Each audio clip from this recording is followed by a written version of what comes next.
All right. So we went to the island. We went to the Oscars. We went around the world. So where do we go for this season? Back to the Back to the island. island. So this is our retrospective look at total drama, Drama. revenge of the Revenge of the island. Island. So this season was very interesting for me to see, and we watched it all in one go, and I feel that worked for the best because the fact that it was a short series meant that overall I enjoyed it, and it didn't seem like there was a lot of like fluff put in because with the other seasons, the fact that they were 26 episodes long, I felt that a lot of them were pretty obviously stretched out just because of the fact we need to fill 26 episodes, and nowhere is this more egregious than in the last aftermath of World Tour, where it just seemed like they were padding it because they were like, well, we've got one more episode to fill, so let's just do this aftermath, even though it's clear that they had no idea what to do with it. Personally, I think most egregiously, this is done in action, where oh, where it just went way too ham on like the reward challenges, which is Okay. something improved upon World Tour. But I will admit the 13 episode count does kind of like act as a double edged sword because yeah, there's very little fluff and we can get to the good stuff way faster. And but on the other hand, I do see why people prefer the 26 episode format because with twice the episode length, you could go more into developing the characters. Yeah, I'll admit that is one of the benefits of the 26 episode run, um, because of the fact that they did have 26 episodes, they had more time to fresh out the characters, especially with All Stars being the next season, and I feel honestly, if they had done like okay, if they didn't want to do 26 episodes, maybe just have it be like say 18 episodes, so that that way you've still got like the shorter length, but you've got more time. You've got those 5 extra episodes to develop more of the characters. I think the whole 13 episode thing was more of a network thing rather than them. Correct me if I'm wrong, of course, but I think the new length is more like executive meddling. Yeah. But at the same time, the fact that it was 13 episodes meant that I was not bored watching this season. Whereas with the other seasons, there were times where I was just like, "Oh, come on, move it up." Especially World Tour when it was like they brought back Duncan just for the love triangle. Yeah, Yeah, believe so me, it's just like, that yeah. But with this season, we've got a entirely new cast of characters. So obvious highlights, obvious standouts for me with this season were Joe, Brig, Sam and Dakota, Mike, Zoe, and Scott. Oh, and Dawn as well. Can't forget Dawn. And it's crazy to think that because she on all the posters that I've seen of Revenge of the Island, even before this season, you see B in Owen's position of like front and center. So you would think that he would be like a more prominent figure in this season. Yeah, but he kind of takes on the support role, like how he is in the poster with Cameron on top of his shoulders. Yeah. But even then, Owen did that with Izzy at some points as well, because you see Izzy on his shoulder at times in the posters. Fair enough. But now to go over some of the other contestants that Luke did not mention. We have nope. Lightning, the love child okay. between Lindsay and Tyler. Okay, and it's funny. It's funny that you mentioned that because there is one point in the season where something happens where you heard me just pause and then just laugh my ass off. We'll get to it when it Yeah. happens. Uh, But yeah, go ahead. we also have Anne Maria, the Jersey Shore reject, who is obsessed with hairspray and spray on tans. With We her have. hair. Oh, go ahead. Carry on. No, you go ahead. You go ahead. Yeah, with her hairspray, that is it's kind of funny because obviously we have Cameron in this season who is voiced by the same guy who plays Ethan in Power Rangers Dino Thunder, who has the civilian power of armored skin, and her hair is basically that power.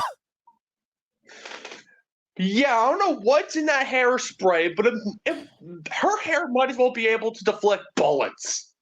Yeah, which by the way, put her in a death battle. Who would you put her up against? I mean, I guess you could put her up against Futaba from Mission Yosakura family. I don't know why, but I just go ahead. We could also put her up against a Rampardos from Pokemon. You know, I guess we could. Or Ulti from One Piece, because Pachycephalosauruses. Okay, yeah, fair enough. Have that be the case. Next up, we have Stacy, the cannot shut the hell up. Who? Stacy. Who? No. Her name's not Stacy. Her name is Whiny Mac. Her name is Whiny Mac Know It All. Okay, we have Whiny Mac Know It All, the entity who is not capable of shutting the hell up. Yes. So yeah, I'm obviously doing that as a joke because her whole character is so bad that everyone, even like the most patient of patient people in that series, like Dawn and B, even they were like, yeah, let's just get rid of her. We also, I don't know if you mentioned Cameron already. Well, you did mention Cameron, but yeah, Cameron is the specky nyag who has never experienced real life because he grew up in a bubble. Yeah, which is kind of an interesting character trait. The boy in the bubble. But I don't know.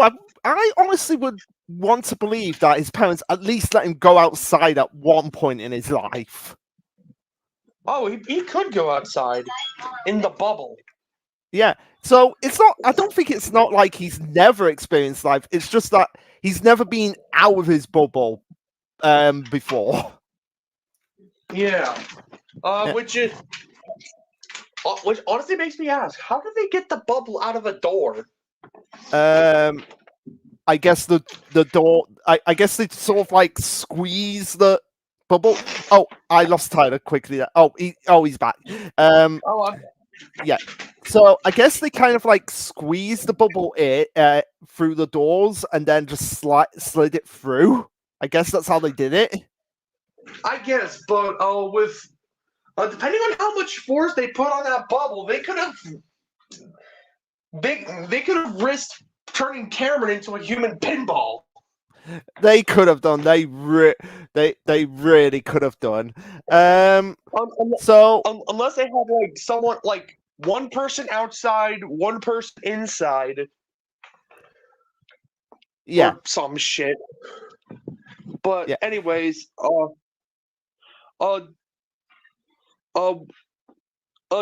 briefly go over the characters that Luke had mentioned, Joe is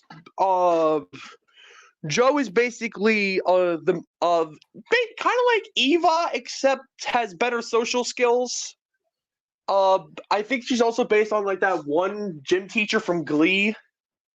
Scott is a conniving dirt farmer who sniffs his own armpits, and also fills the role of main villain.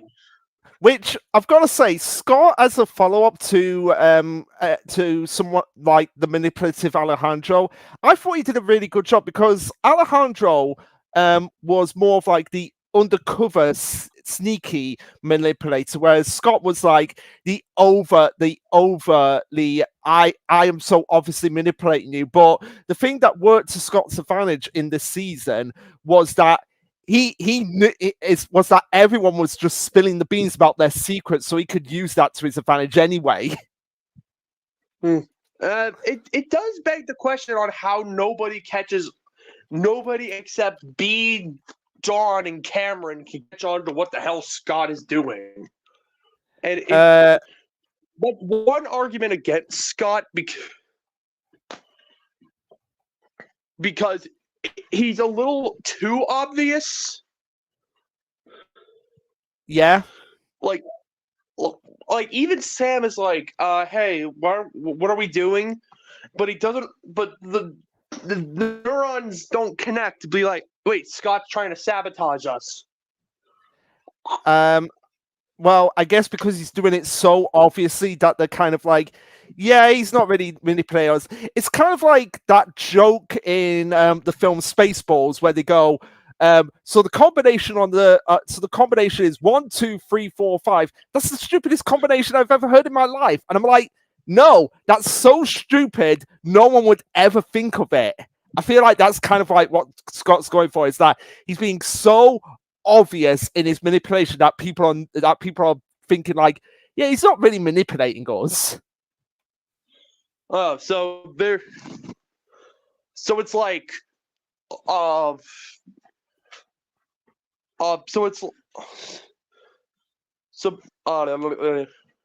Yeah, basically it's more of a sense of like, wait, what? Scott's trying to sabotage us? Nah, that'd be dumb.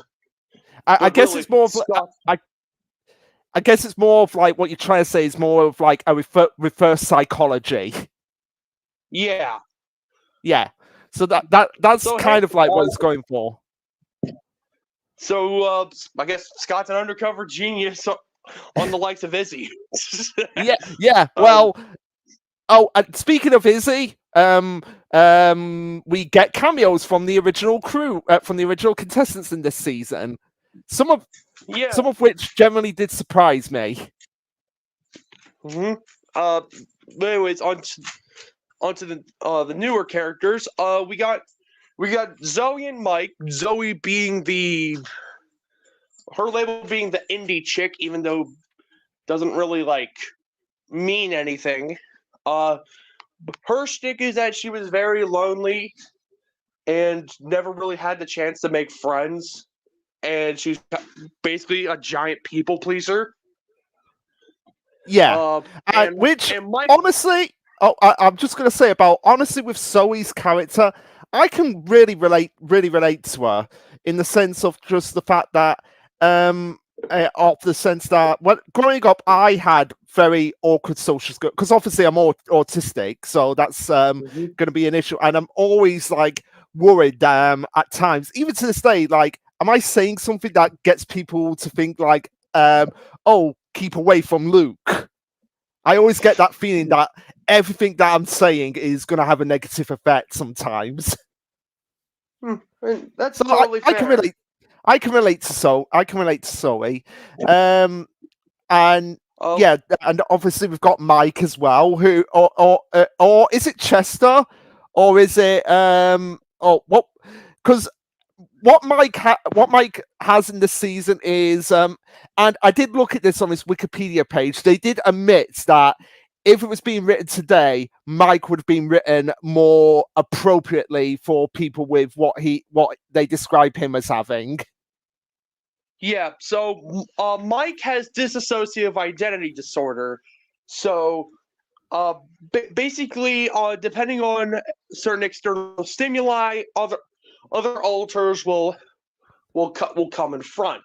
He has Chester, the cranky old man, Svetlana, the Russian gymnast, Vito, the Italian American tough guy, and Manitoba Smith, the Australian explorer. Even though Manitoba is a city in Canada. Yeah. But basically, how they handle Mike is about as good as Toko from Danganronpa 1. Not Ultra Despair Girls, Danganronpa 1. If you've played Danganronpa 1, or hell, you watch the anime, you'd probably know what I'm talking about. Yeah. The way I compared it when I was watching it is that Mike reminded me of like that era because it was around this era where like the anime reviewers were starting to come, like the anime or like the basically the big reviewers were coming up, where they would be like, we want to create alternate personalities. And the way I came to the conclusion of how to describe Mike would basically be like from that era of YouTube. So like the era of like when you would have Nostalgia Critic with all his different characters, or Tekken 101 with all his different characters. That sort of like characterization. Which, if that's what they were going for, that is a terrible way to portray DID. And yeah, even the writers admitted, like you said, like the writers admitted that they did a terrible job at writing DID, and kudos for them for recognizing their mistakes. Yeah, it's just kind of a shame that I would give like a good example of how to write DID. However, I have not come across a good portrayal of DID. Mostly because I don't have DID. I don't know what exactly entails a good portrayal of DID. All I know is the how not to do it, being here Aaron Toko from Danganronpa. Yeah. And it only gets worse in All Stars. Oh Lord, have mercy on our souls. Focusing on revenge. Okay. Mike did have we move on to Brick, who is a military cadet. And he embodies that to the T. Yeah, and like he's very honor driven, never leave a man behind. He also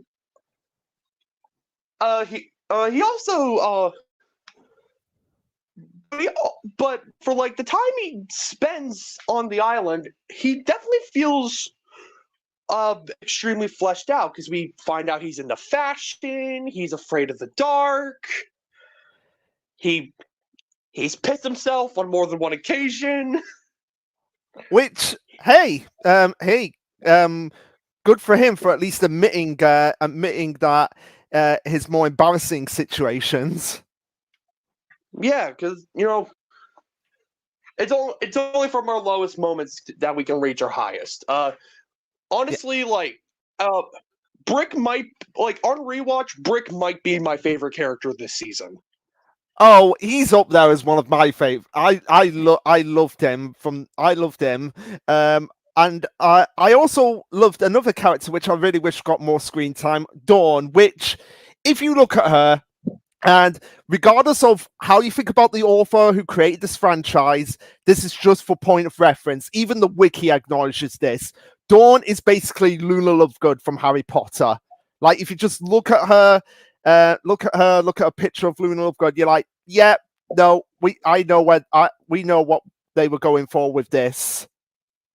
Yeah, so Dawn is basically the animal whisperer. She can read auras. Probably has some form of supernatural abilities, because she can move forward without taking a step. Yeah. Which, so I'm just gonna send you a picture of Luna Lovegood into Discord, and tell me you don't see the resemblance. So just gotta be careful lest I get kicked out. Okay. Oh yeah, yeah, you know what they were doing with that character. Yeah. Yeah. But speaking, or rather lack thereof speaking, we also have B. He was too OP for his own good. Yeah, B is like the silent genius. Like, he comes up with these like super like elaborate ways to help out his team, and like his whole thing is that he doesn't talk. And as a kid watching Revenge, because like I think Revenge came out in like 2011 in the States, so I was like around 8 years old. I was obsessed with B. I don't know why, but I think it was just because of the fact that like Owen, B is not like the skinniest type of guy in the type of guy. So the fact that someone like that, I feel like you gravitate more towards because it was like representation of how you looked, wasn't it? I suppose because B is also like the big dude of the season, and like I gravitated towards Owen because he was super. He was also the big dude, but at the same time, he showed that he was more than just the fat guy who eats and farts. And B takes that to another extreme. Like, he shows that big dudes could be the big dudes can be smart, could be the smart silent type. Yeah, And and even towards the end of his run, which was short, he still maintained that. Even though everyone was getting everyone, and by everyone I mean Scott and Chris, were getting him annoyed because they now knew what his real name was, what the B actually stands for. But then we have Dakota, who is based on Paris Hilton. She's a standard child actress who doesn't really care about the money because her family's rich, but she's coming onto the show because she wants a spin-off reality series. Which, hey, by the end of her run on this season, I want to see that spin-off with her and her significant other in the series. Speaking of, we have Sam, the Seth Rogen gamer. Yeah, how much now that we've seen like the series and know like what happens to Dakota, which we'll get into when we get into analyzing the episodes, how much do you want to see now a spin-off of Dakota and Sam? I wouldn't mind it, but it's probably not high on the priorities of Fresh TV. Okay, fair. No. Actually, you know what they need to do for a like say a total drama reunion series? Have it be battle of the couples. So you like have all the couples from all the seasons battle it out for $1 million. Huh. Interesting. Yeah. But so then we would have LaShawna and Harold, and I am going to make them a canon couple by that if that series ever comes out. Which funny that you mentioned that because we also got an announcement that the reboot is coming over to the States June 1st. Please be sure to go watch the reboot. Definitely go watch it while it's airing, even if it's on in the background, because this way we're supporting the creators, and hopefully we can get a third season of the reboot. Hopefully a third season that I would say definitely needs to be a reunion season.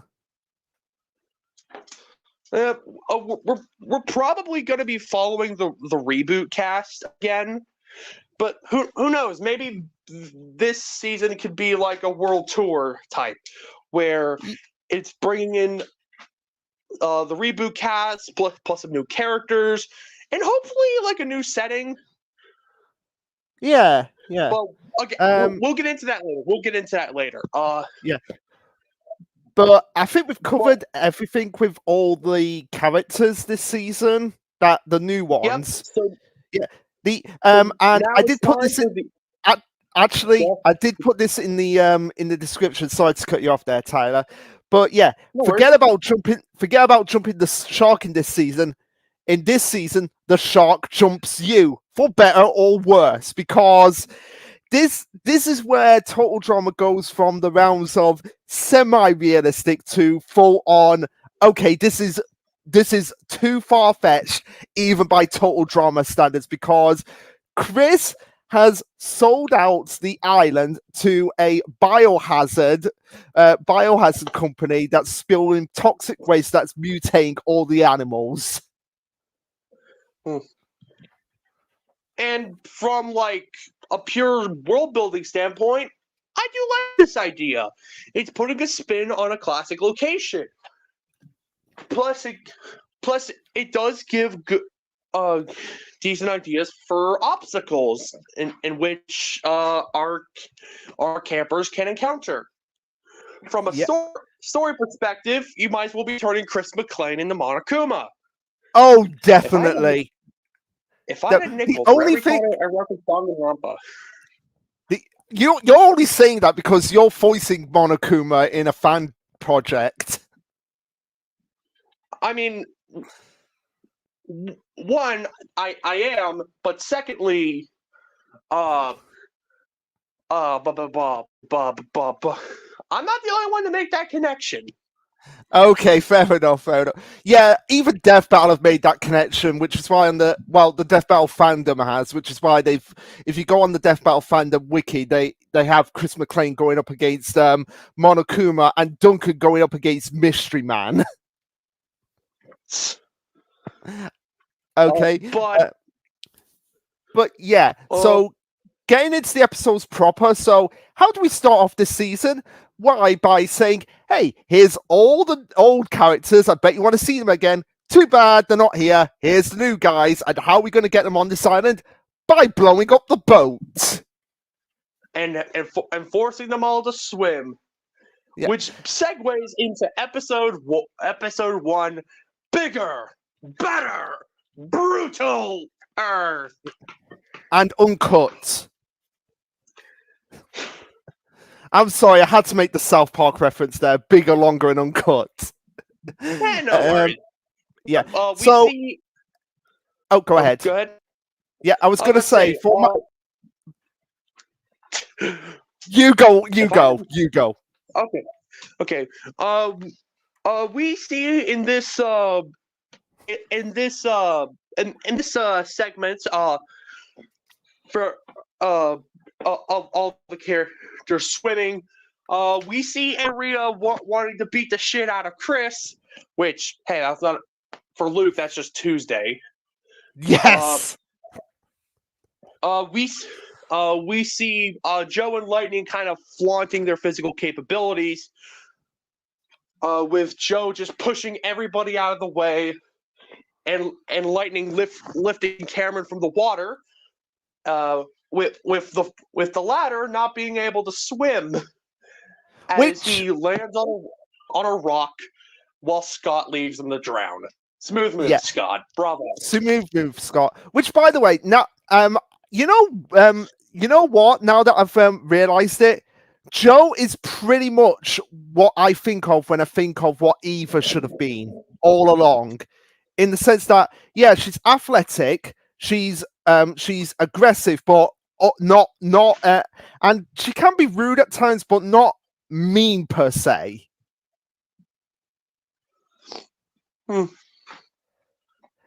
I mean, Eva isn't necessarily mean. She just kind of has an anger problem. Okay, she can be mean. She nearly bit off Cody's hand. Yeah, but you can see why I'm making that connection. Like Joe being a less hulkish version of Eva. There we go. Yeah, she's Eva, but with social skills. Yeah, that's it. But one line in this episode that made me question where Joe was from was she's saying, excuse me, stay out of my way if you value your Kiwis. And I was just thinking, like, wait, is Joe meant to be from New Zealand? And to which I rebut, no, because Kiwis is just how they refer to to testicles. I believe even Owen has like said the Kiwis, Okay, okay. referring to his family jewels. Yeah. Ironically, one of the episodes where Owen did it was Australia. Yeah.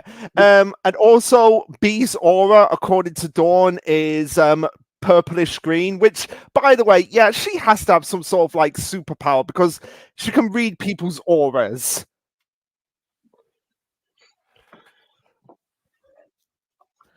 She can see the future. Yeah, she can see the future. But we see Stacy drowning, which for everyone, everyone would win in that situation. And we see Mike and Zoe go to rescue her, and with them being like, "Oh no, you go first. You go first." Like, someone is drowning. Why is there this? Oh, you go first. Bullshit. This is somebody's life on the line. Tyler, it's love at first sight. It's love at first sight. Oh, love at first sight is bullshit. And Tyler, remember what you were saying to me during it? It's a cartoon. Yeah, fair enough. But Stacy pulls Mike underwater, possibly in an attempt to murder him. That's a joke. So then Zoe saves both Mike and Stacy to where we get my. Go ahead.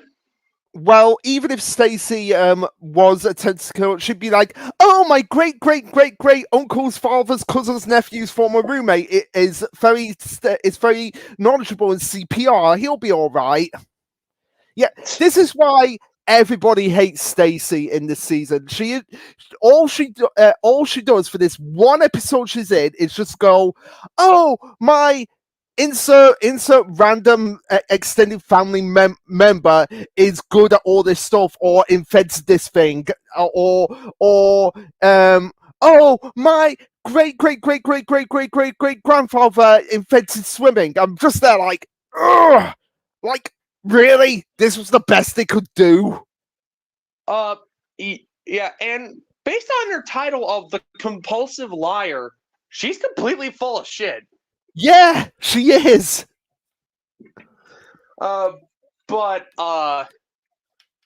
we then get the first confessionals of the season with Mike being really into Zoe and Zoe being really into the fact that she's in the total drama confessional with all the flies.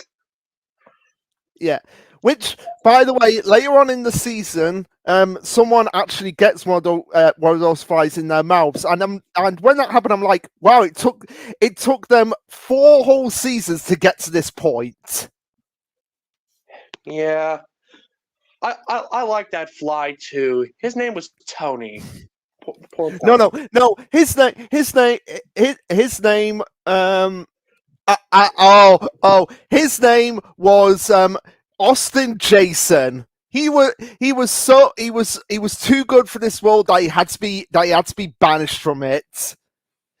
If you get what I'm referencing there, you get a cookie. Ha ha ha. But anyways, we see Joe make it to shore with Dawn beating her there without a sprinkle of water on her. To which she said she used a shortcut. A shortcut where? Did you just pull a fucking Moses, Dawn? No. What she did, because she's a wizard, she's based on a Harry Potter character, she levitated herself. That was the shortcut. It's obvious she is a wizard. Or she pulled a Jesus and walked on the surface of the water, being like, probably. I wouldn't put it past, or because she's surrounded by. No. You know what she did? She did Gomamon from Digimon's Attack, marching fishes, and just got all the fishes into a pile and used them as a raft. Because she's always talking to animals as well. She's basically like DJ as well in this season. We then also see You take it from here. I gotta take a phone. Okay, so we also see Anne-Marie's hairspray being okay. I compared this to Eisen to in Bleach, where Eisen just slits his hair back, and it's just like so epic that you cannot see Eisen's hair. And it's just like, how much hair gel did he have to use to keep that straight? Because her hair gel or her hairspray just defies the laws of physics.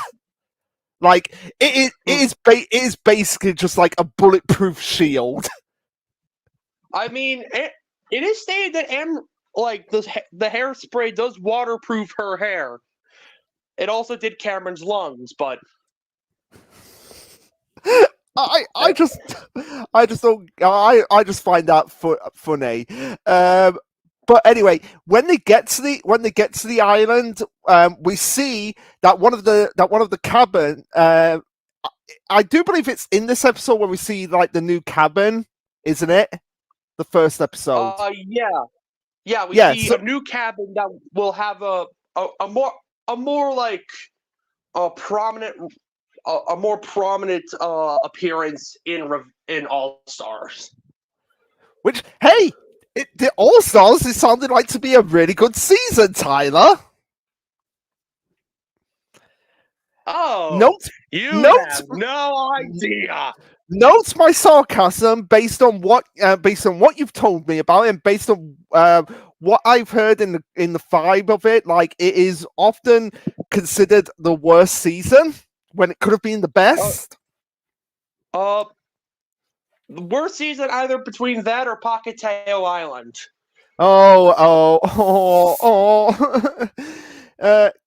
Can we just call them season 5 and season 6?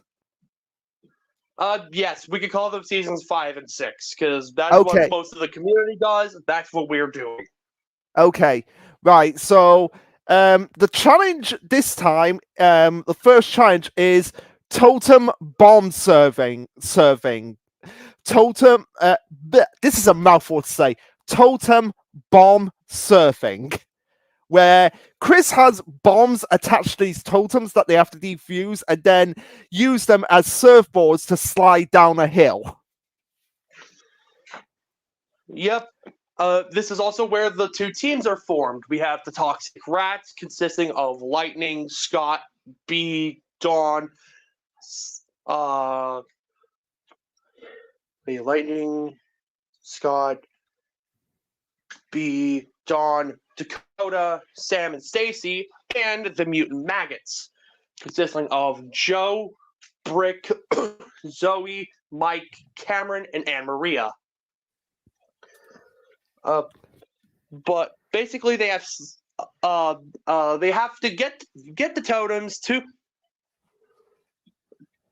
where the cabins are in 7 minutes before they explode.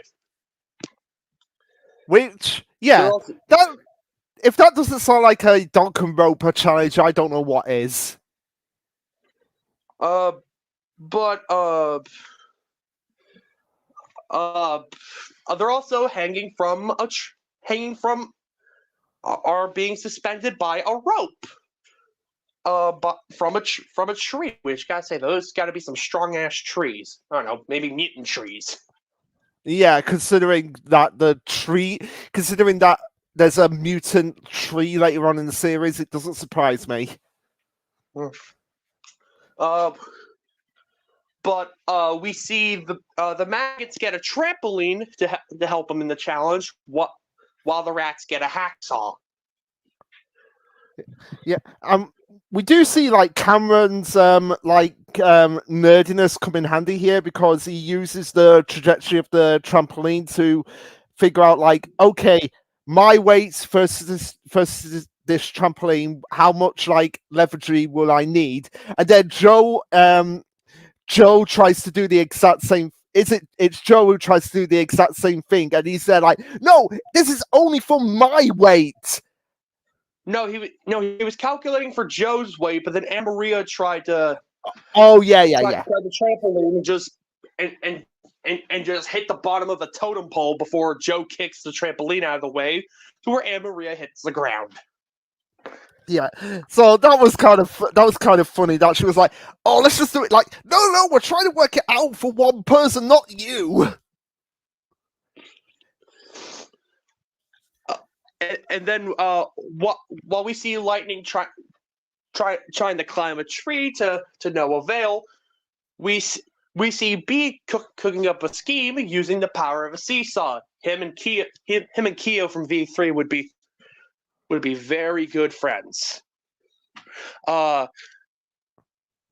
So we basically B's plan is to launch members of his team via seesaw, so that they land on each other's shoulders, so they can reach the rope with the toe. So they can reach the rope that the totem is on, so they can cut the rope.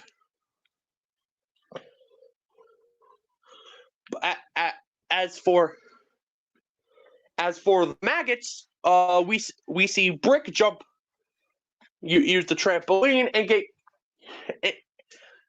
get caught dangling from a hatchet that's on the bottom of it, as he screams for help.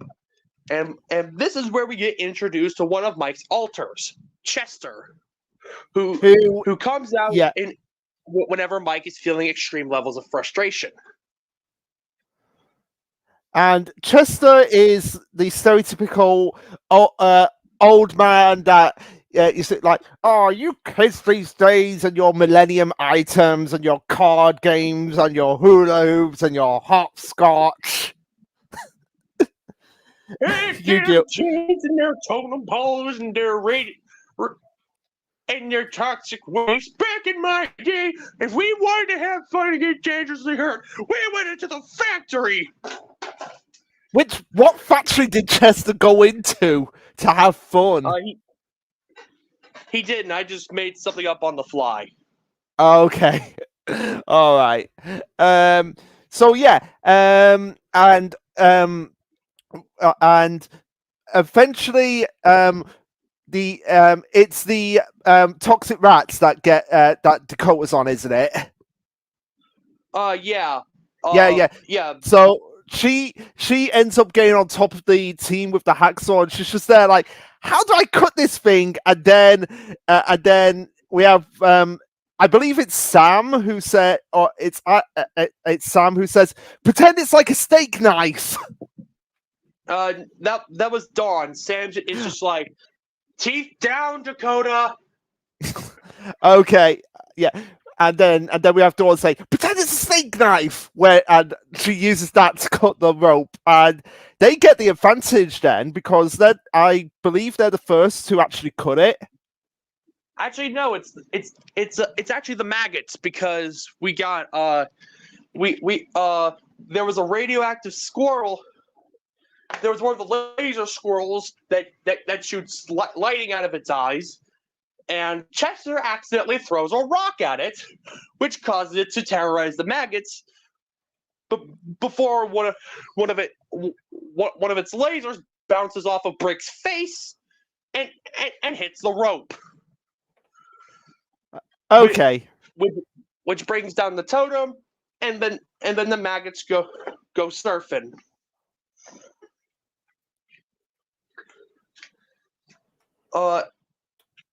But the rats are not too far behind.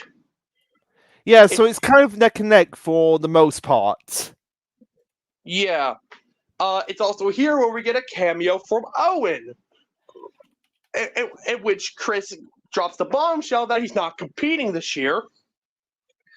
And then Chris orders Chef to put a bomb on Owen's face.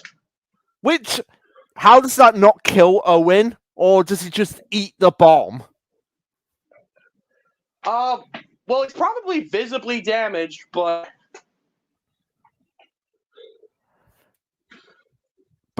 yeah, this goes go ahead. This goes into my theory that Owen is a cosmic being who seeks to consume all, like Galactus. Hey, that's not a bad theory.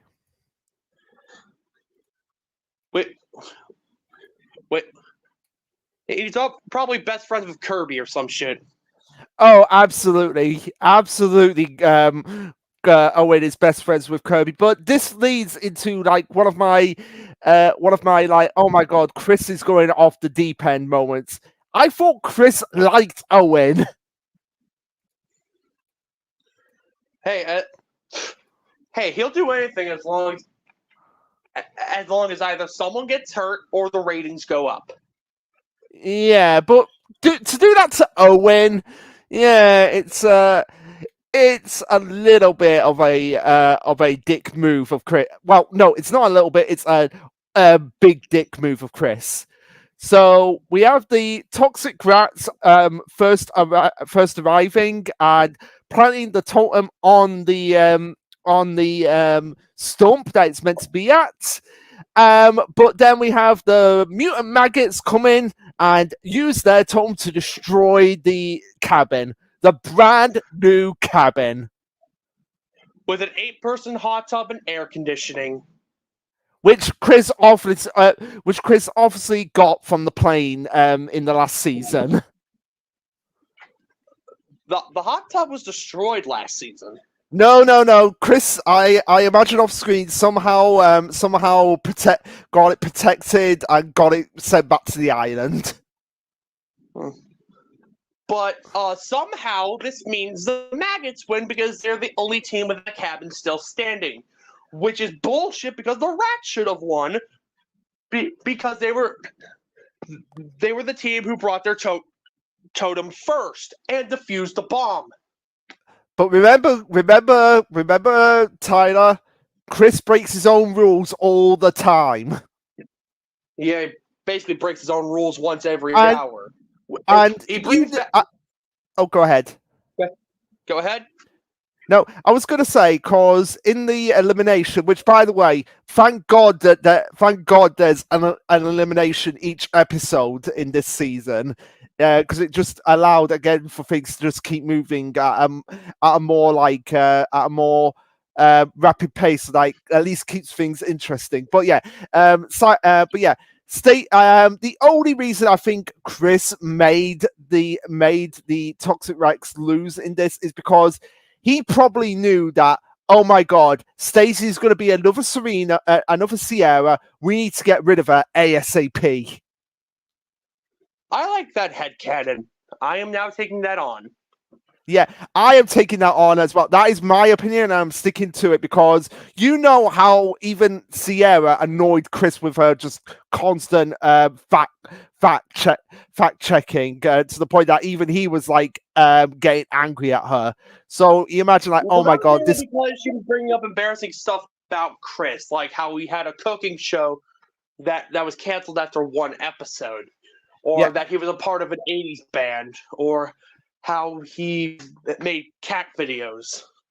Yeah, but anyway, I can imagine him just being like, I need to get rid of this girl before she says something like, oh, did you know that my great grand uncle's nephew's cousin was best friends with Chris's great grandfather, and how they have baby pictures of Chris?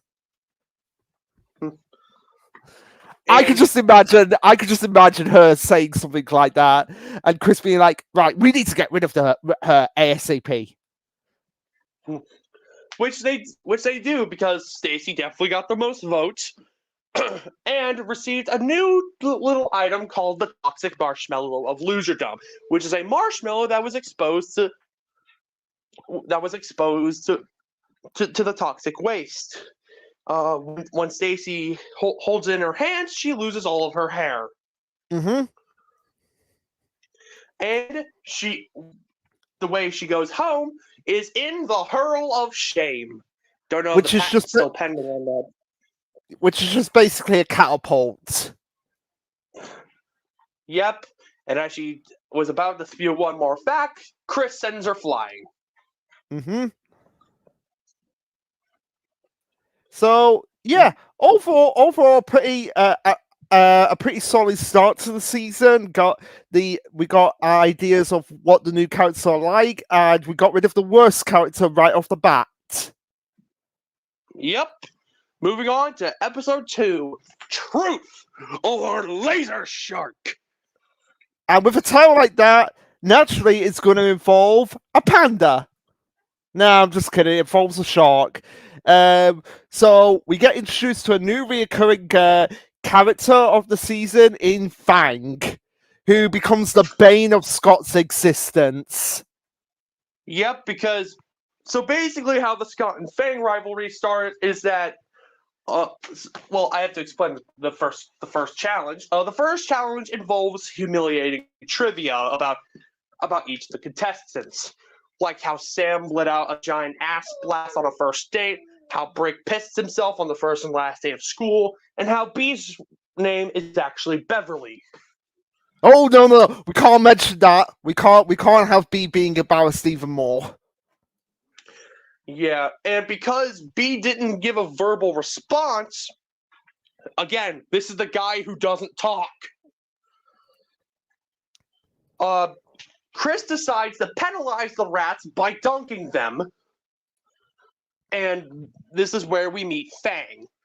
Fang nearly vores Scott, but Scott manages to escape and pulls a shark tooth literally out of his ass. Yeah, which caused. Oh, go ahead. Go ahead. No, you go ahead. Yeah, which causes Fang to develop a rivalry because he wants his tooth back, even though he's a shark and sharks can grow teeth back naturally. So why would Fang be that pissy about it? My theory is that the toxic waste kind of hampered his ability to grow his teeth back in exchange for legs. Yeah, I guess so. But yeah, the challenge in this episode, seriously, Chris, literally almost drowning the contestants. Like, what kind of total wipeout Japanese game show is this? Oh, just wait till you watch Disventure Camp. They basically do a worse version of this chap. Well, I say worse and more so the secrets that are revealed, but we'll get to that after we're done with Total Drama and after a brief break from reality spoofs. Yeah. A brief break from reality spoofs to talk about something else. Which, by the way, we need at some point we need to decide like what we're actually going to talk about next. Yeah, that's a good point. But moving forward, everybody complains about the challenge because Scott nearly got eaten alive. Mike doesn't want his DID being put on blast. So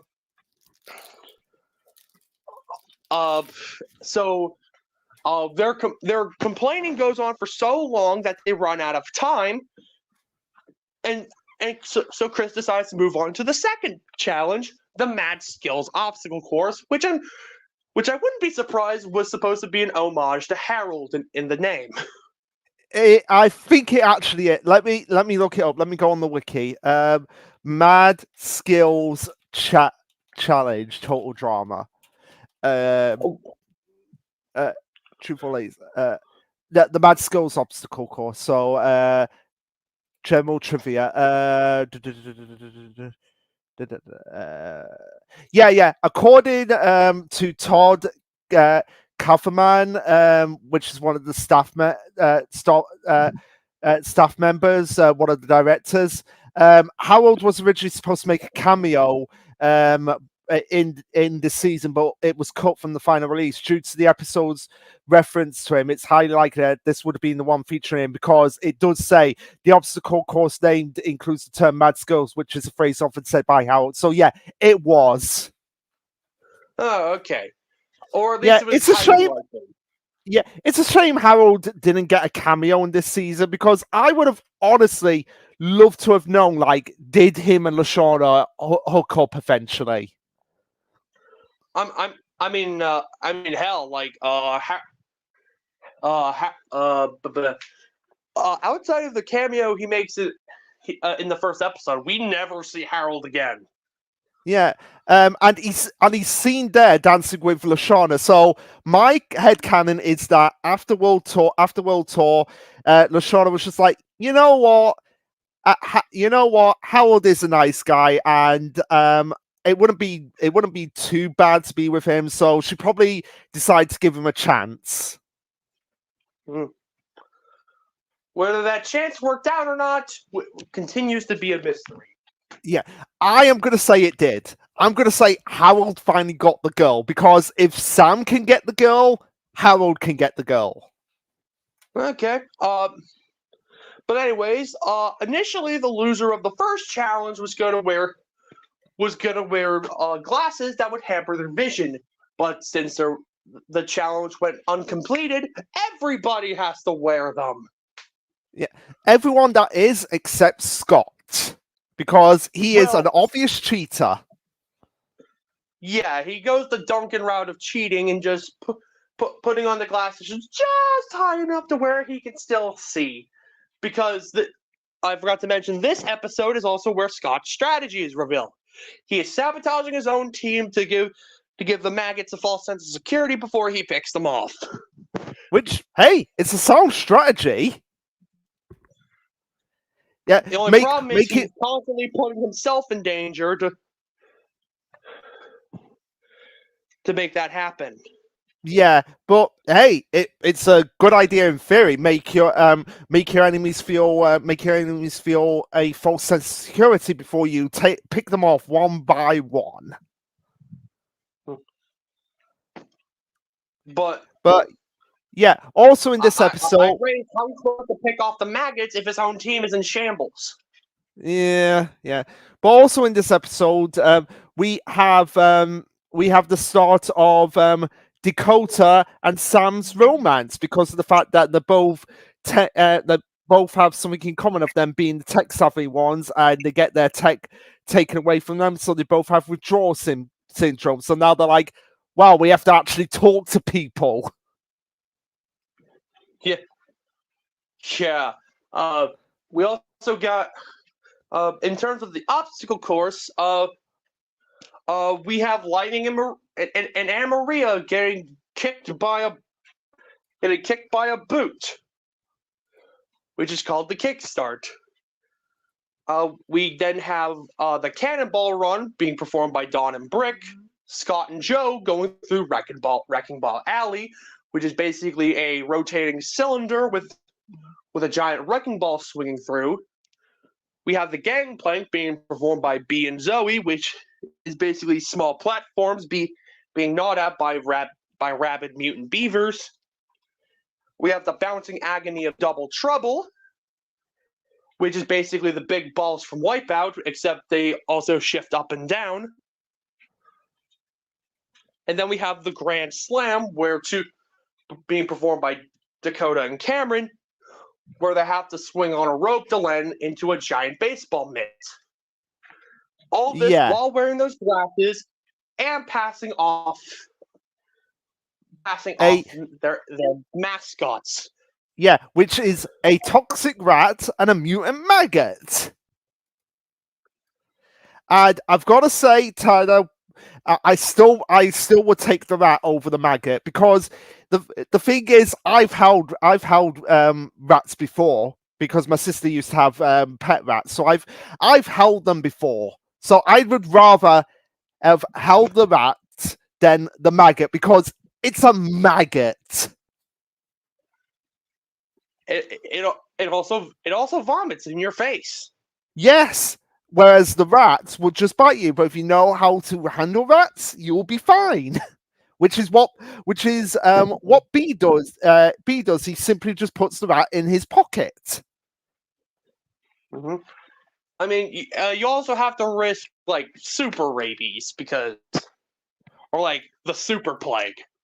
Yeah, but I imagine that once they get off this island, they're all going to they're all going to pay the $1 million in whichever ending, to be like, right, we need to get ourselves decontaminated.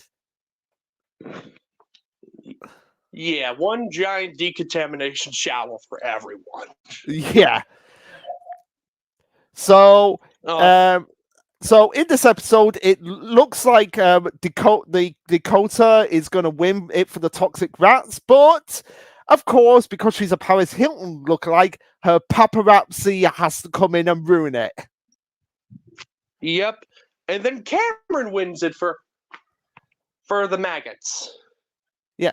So because of that, Dakota ends up getting the boot, or shall I say, the swinging catapult. Which, when I first saw this, I legitimately put like Dakota and Sam's romance, shame romance was short lived, but oh boy, was I wrong. Was I proven wrong? Because I will say this, their relationship is probably one of the most wholesome, positive relationships in the whole franchise. I can get down with that. Yeah. But We'll get to it when the episode actually happens.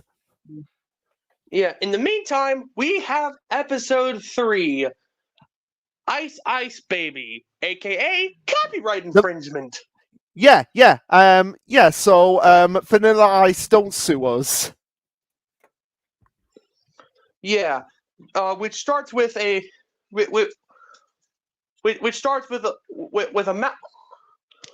The challenge here starts off with each team needing to climb Mount Looming Tragedy. While Chef is throwing giant ice blocks, they can either go freehand or they can use stuff in a junk pile being guarded by a giant mutant beetle. Which That breeds Dawn, fire. which Dawn is able to tame because she reunites the offspring of the beetle with it. Yeah, which was apparently in Lightning's breakfast. Yeah. Don't know how it ended up there, but Oh, and also in this episode, Sam proves why the recorder is the most useless instrument ever. Like, yep. like how I don't know about you, Tyler, but over here, spent so many years learning how to play the recorder, and it's like, how often have I needed to bust out the recorder? I don't know about you.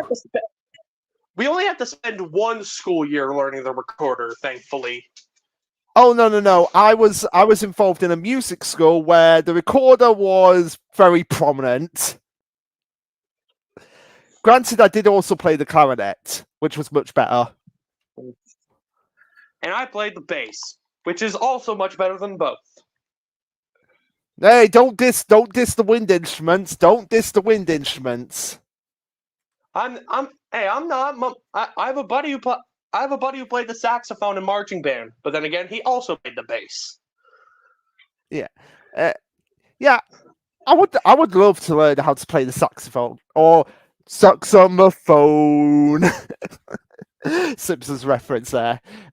So yeah, once we get past the looming tragedy race, we find out that the other challenge in this episode is basically just a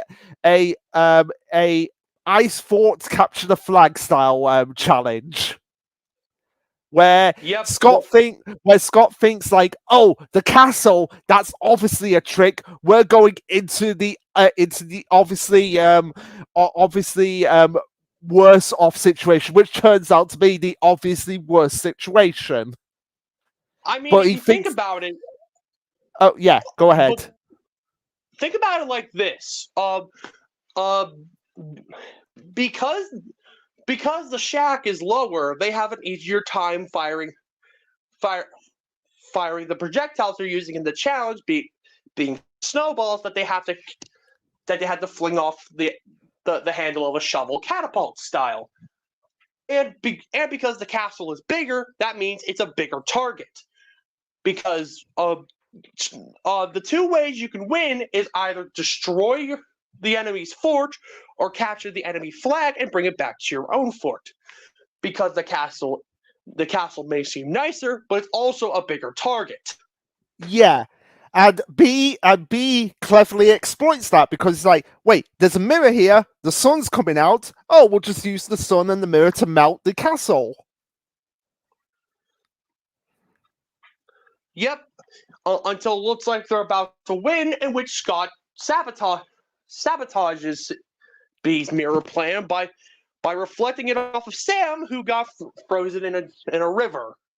Yeah. And Scott saying, "Oh, I'm sorry, Beverly."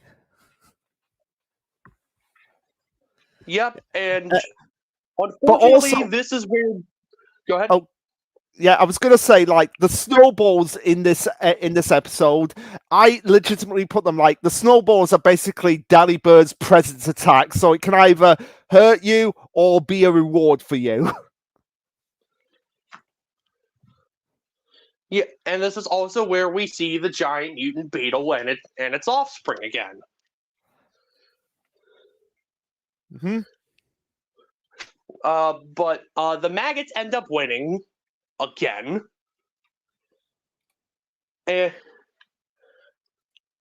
And Scott somehow manages to convince all of his team to vote out B, which Lightning and Sam I can get, but Dawn, why Dawn?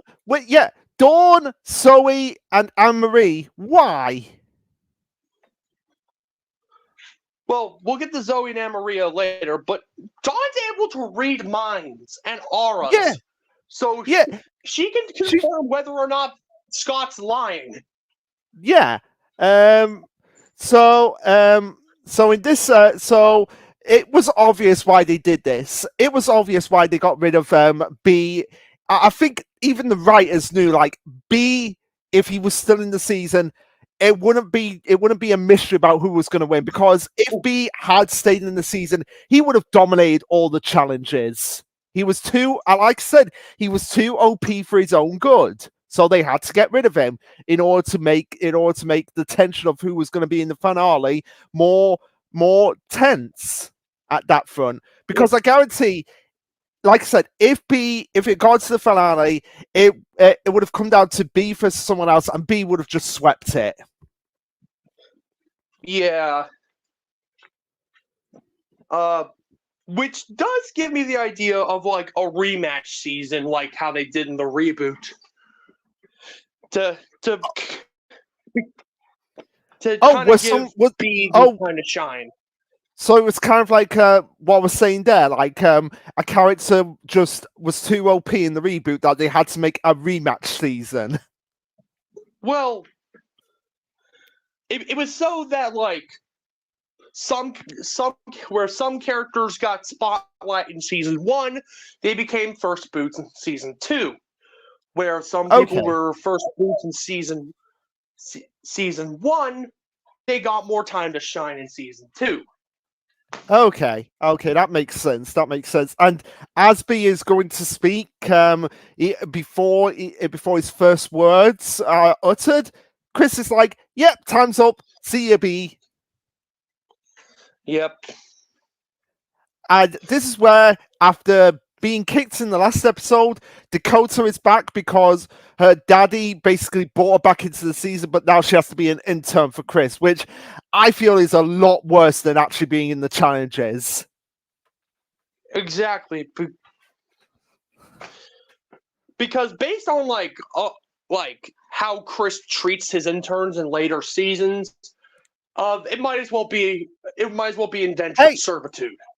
Hey, based on how he treated them in World Tour, remember, he purposely killed one of his interns. Well, or at the very least, attempted murder. No. He purposely had those scarabs on standby. Chef knocked over the phase. One of his interns was shredded to the bone, so he is and like they say, who's the employee here? Me. And who is responsible for you? It's always going to be the manager or the boss that's always going to be responsible for the employee. Chris is responsible for the intern, so Chris is responsible for that intern's death. Oh, I was thinking of the wrong intern. I was thinking of the intern that was thrown out of the plane in Greece. No, I was, the intern that I'm thinking of, the intern that literally got straight to the bone. Yes, that's who I was referring to. So Chris is liable for the murder of that intern. But anyways, we also have. Yeah, this is what I was going to say. Anyways, this is where I was like, oh, great, we can finally have the continuation of Sam and Dakota's relationship. Because the reason why I love this relationship so much is because it's just like so polarizing. Like, you have because Sam is like the spotty, geeky kind of character, and Dakota's like the prim and popular one. You wouldn't think those two get together, but no, they actually make it work. Yeah, and it's like through Dakota's internship with Chris, she actually gains more human characteristics, like feeling sorry for people. Which, the fact that it takes Chris to change a Paris Hilton style person into that, like, I guess Chris is good for something. Yeah. We also it's also in this but basically the episode's challenge involves a scavenger hunt at night through to look for clues and souvenirs to reach an end goal. Yeah. So yeah, well, yeah, gigantic mutated spider. Yeah. So this is episode 4 we're talking about. Because I don't know if you mentioned it. Yeah, because I don't know if you mentioned that, because Dakota came back at the end of episode 3. So yeah, just thought I'd bring that up. Oh. But yeah, Brig, we learn in this episode that Brig is scared of the dog, and he pees his pants again. And I literally put here, Brig would hate the darkness devil in Chainsaw Man. Absolutely. Devils are like the representation of fears and phobias. Yeah. But yeah, and this is where I was like, Chris Booby chats on Minefield, like, what the hell, Chris? And you said, wow, we haven't heard that in a while. Well, it's glad to be back. It's glad to bring that back. Mm-hmm. We also learned that Cameron's afraid of spiders, and after the mention of a gigantic mutated spider, which starts picking off everyone one by one. Yep. It goes after Dawn first, which honestly kind of convenient. Yeah. And in this episode, we learned that the tree is mutated. Like, it's kind of like a squid octopus hybrid sort of thing. Yeah, and like it beats the shit out of Lightning and Sam. But then it's in that tree where the first souvenir is located, that being a key. And then Lightning gets nabbed by the spider. So now it's just Scott and Sam for the remainder of the episode. Yeah. And by the end of the episode, Cameron gets over his fear because he's so scared that he gets an adrenaline rush and starts beating the crap out of the spider. Yep. But before that, we see Zoe get nabbed by the spider, and the rivalry between Brick and Joe, which was alluded to in previous episodes, fully start to blossom. As Joe is like, okay, she's missing, let's go. And then Brick's like, hey, that's against the code. Never leave a man behind. And I really like the rivalry between Brick and Joe. Yeah, it's kind of like one wants to win by any means necessary versus one that wants to win with honors. Yeah. Not Yeah, to, it helps that I like Brick and Joe to begin with, and have yeah, same here, same here. But also in this episode, it starts the main love triangle between Anne Marie, Mike, and Zoe because of the fact that one of Mike's personalities comes out here, who basically does a Justin Alejandro, where it's like, oh, I take off my shirt, and Anne Marie is fawning over him. And the thing that doesn't make any sense here is that Zoe is getting pissy at Mike, but she's not done anything so far to be like, hey, I like you. Well, well, of course not. Like what? Well, like if you meet someone, nine relationships out of 10 don't start with "Hey, I like you." Like meeting somebody at first glance. Yeah, that is true. But at the same time, Zoe could take more of initiative if she really did like Mike. And like Zoe knows that Mike is into her. Yeah. And but it's also the case of like Mike being secretive about his DID. Honestly fair, because like that's kind of a big a touchy subject matter, and he's probably been rejected by like other crushes and even friends when he's had to spill this. Yeah, fair. But at some point, like even Cameron, at some point, is like, you're just gonna have to tell her. Which you know, Mike isn't ready for that. But the big twist of this episode is that the spider picking him off was not a real spider; it was Izzy. Yep. Which I was. We also see. Oh, go ahead. We also see that. We also see that. It comes down to Brick versus Sam and Scott, and even though Brick makes it first, the Rats win because they lost. They lost a fewer portion of their team, whereas Brick lost 5 members, Sam and Scott only lost 2 members. So this makes the Rats' first episode victory, sending the maggots to the elimination ceremony.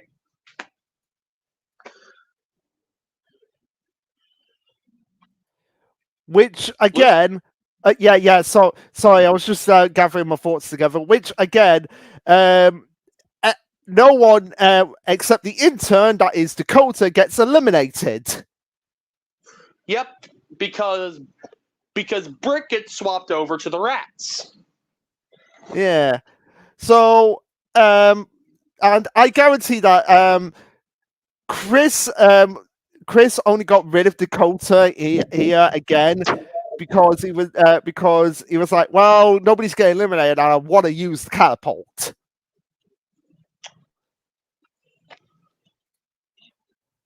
But at least Chris gave Dakota a flotation device to bring her back to shore. Yeah. Even though it deflated before she was launched. Yeah. But anyway, now we're moving on to episode 5, Backstabbers Ahoy, which in this episode, we have Brig say Brig. Okay, I believe it was when that Brig Brig like doesn't Brig like to be dominated? Brick was offered to help Dawn collect firewood, and she states that she doesn't have to help her because Brick was bullied as a child. and she brings up his bladder control issues and a need to be dominated, Yeah, which is where you stated that Brick is basically Vex. yeah. Thanks. I love you. But at the same time, I was like, any mention of dominating, I'm like, yeah, it's fair. Especially with this, especially since this is going on the Control Chaos channel. It's no secret that Fex wants to be stepped on. Yep. So yeah, I love you, Fex, and I just wanted to make that connection. But yeah, the challenge of this episode is a scuba diving challenge. Where the contestants have to pump air into the scuba diving outfits, and who better to demonstrate this than with another cameo from an old contestant? So last episode we had Izzy. This episode, because it's water themed, who do we have? We have Harold. Nah, I'm just kidding. It's Bridget. Yep. Yeah. Now, Bridget. Remember what you learned from last time with Alejandro. Don't be fawning over the men here because you have a boyfriend.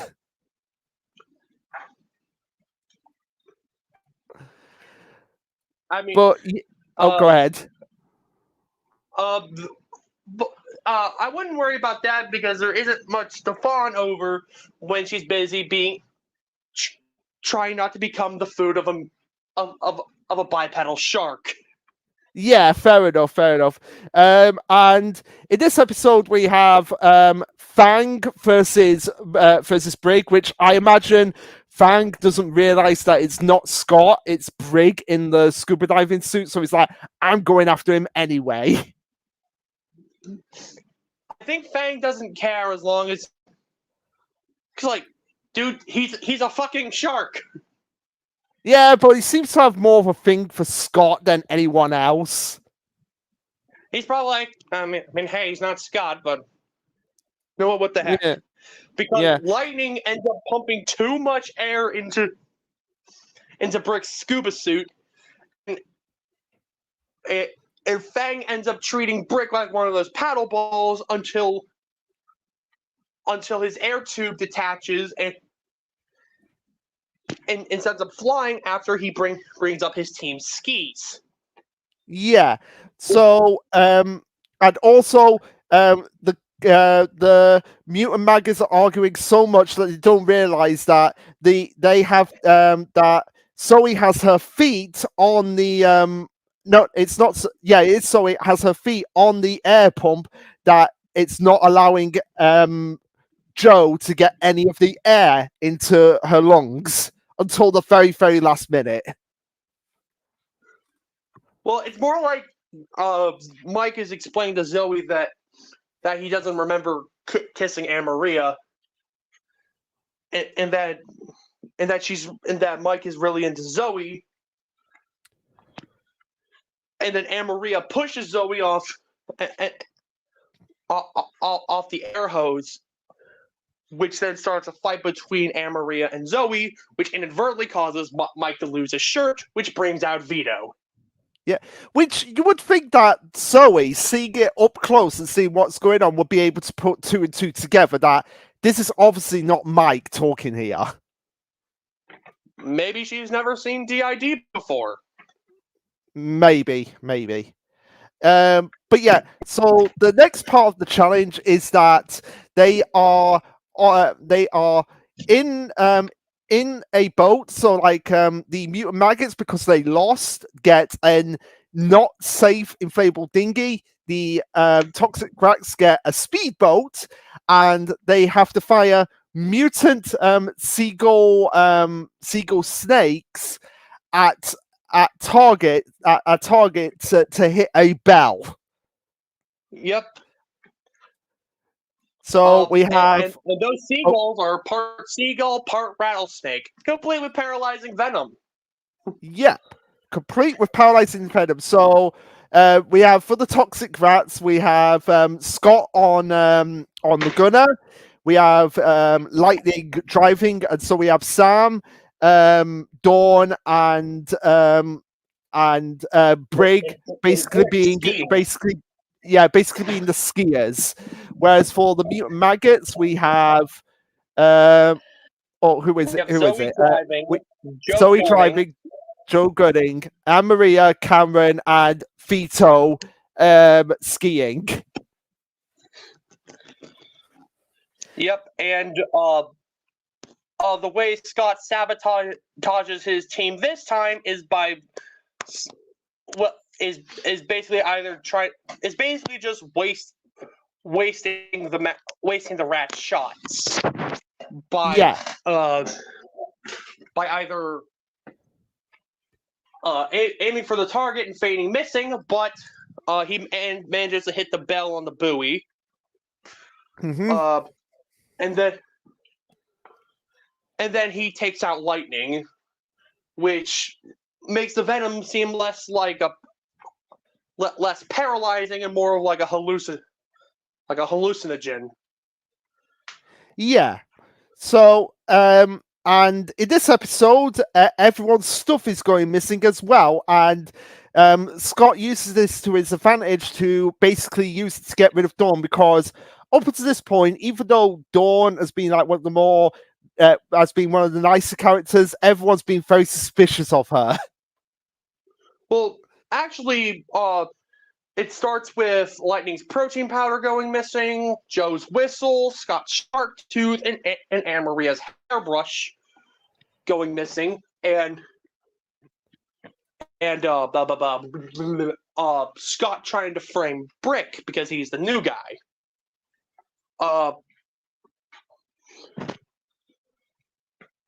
But then later on, Scott thinks Dawn has gotten too smart for her own good, so he then pivots to pin the blame on Dawn. Which is exactly what he did with B. B was too smart for his own good in Scott's eyes, so he had to go. I mean, Scott literally calls B the explosive expert's mime. Yeah. So and Dawn is gone. She gets the catapult of shame. Never to return again, which is a shame. Yeah, like it's kind of shocking because like Dawn is apparently a big fan favorite. Well, I could definitely see that. She's one of my favorites this season. Fair enough. But hey, I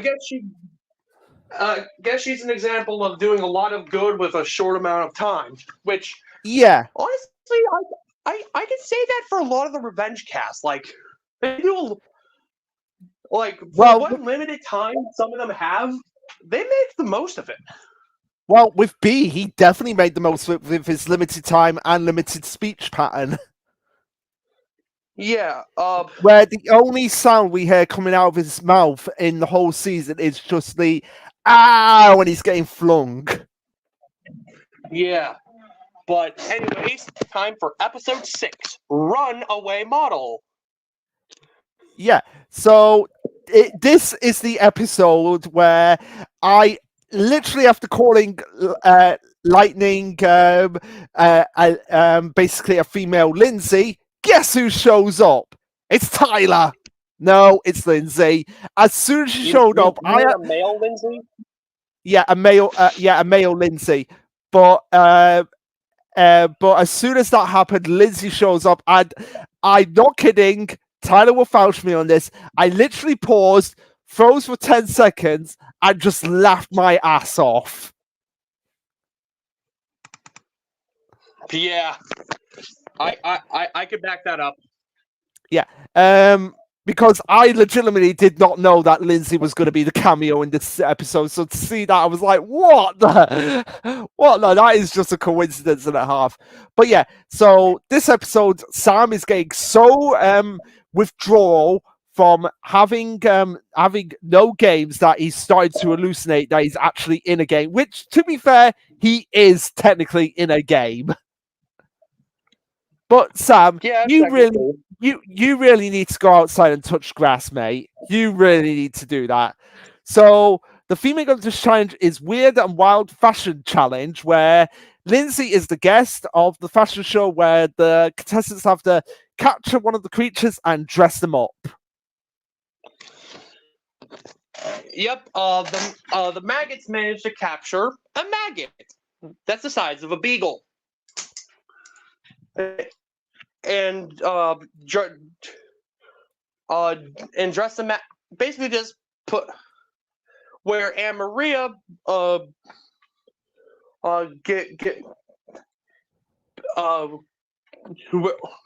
where Anne Maria gives the maggot a backwards hat, a gold chain, and a white jersey. Zoe puts the maggot in a wig and a 1960s go-go dress. Yep. And Sam because Dakota actually did find her way back to the island. Actually goes up to Dakota and was like, "Hey, can you give me some fashion tips?" And Dakota is actually like, "Wait, someone actually wants tips from me?" Mm-hmm. And Dakota tells Sam stripes, but not the kind of stripes he was thinking of. Yeah, because Brick manages to make a duffel bag bomb that is able to dress anybody immediately, which gotta say, pretty nifty. Yeah. Also, can you? I've just got to go quickly do something. So, can you keep talking while I be right back in a couple of minutes? Absolutely. So, on the runway, the rats present a Yeti all in stripes. However, they put the Yeti in horizontal stripes when Dakota meant vertical stripes, saying that horizontal stripes make you look fat. Which is kind of ironic because Sam is wearing a shirt with horizontal stripes, but Dakota never mentions whether horizontal or vertical. So blame of this goes to Dakota, and then a la King Kong, the Sasquatch that the rats dress up kidnaps Lindsay and takes Chris's jetpack all the way to Boney Island, where now they have to rescue Lindsay. And it's here where Scott starts to work on the maggots. His target, Zoe, managing to cry crocodile tears a la Duncan. Or if I really want to make another Danganronpa reference, Kokichioma, and saying that his team voted off Dawn behind his back, and where Zoe feels bad for Scott.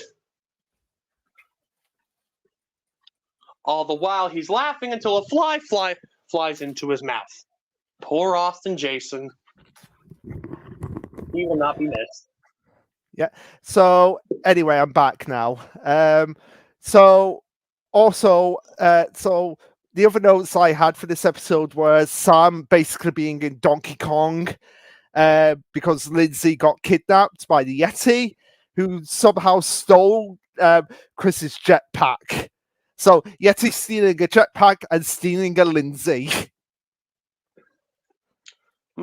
And Sam turning into the Jumpman himself, and as the Yeti throws down barrels, Sam manages to avoid them and smash them with hammers until he loses energy. After getting a burst of adrenaline, the Yeti basically throws him off a bunch of scaffolding. Yeah. A maggot's approach is to swoon the Yeti with Joe's natural beauty. Which, yeah, they do not know. Joe doesn't know what beauty actually is. Yeah. And then, and thanks to Chester fronting Mike's, with Chester fronting, he manages to make Joe look ridiculous. which causes Brick to pass out, and the Yeti and Lindsay to laugh at her. With Yeah. Joe then gives the Yeti a good old Shoryuken, winning the maggots the challenge, and winning Mike a barrage of barrels. Oh, absolutely, absolutely. And also in this episode, Sam is the one that unfortunately is given the boots.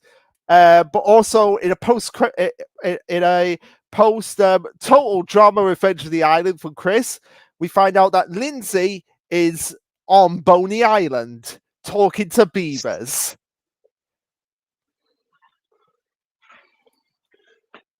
So I get from what I've heard from Lindsay, those beavers are actually really nice. Them and I are going to be going out for brunch after this. Huh. Yeah. Well, now moving on to episode 7, and mine is a terrible thing to waste. And this is where we start to see the seeds planting into Chris's downfall at the end of the season because of the fact that the EPA is onto him at this point. And Chris calls in Operation Doomsday.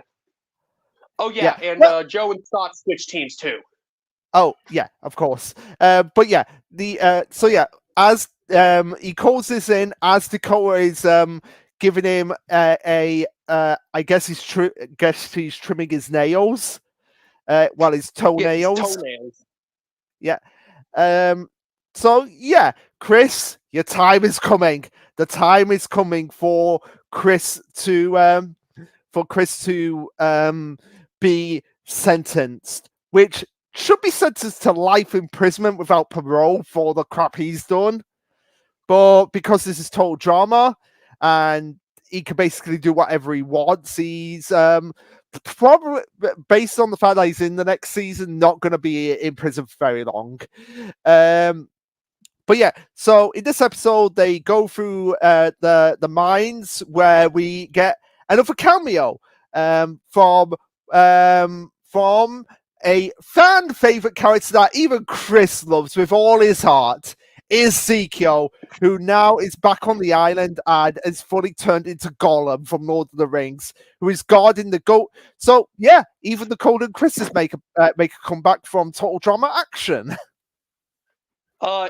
We also see Ezekiel being in charge of an army of mutant gophers. Another thing that about this mine is that it's storing a bunch of toxic waste to the point where the cast needs to wear chemical badges to measure their exposure. Mm-hmm. And after a half hour, they're probably gonna end up with a bad case of death. But luckily for Dakota, she makes it out of there after a 40-minute dip with all her hair gone. Mm-hmm. Which is going to come into play later in the next episode. Yeah. For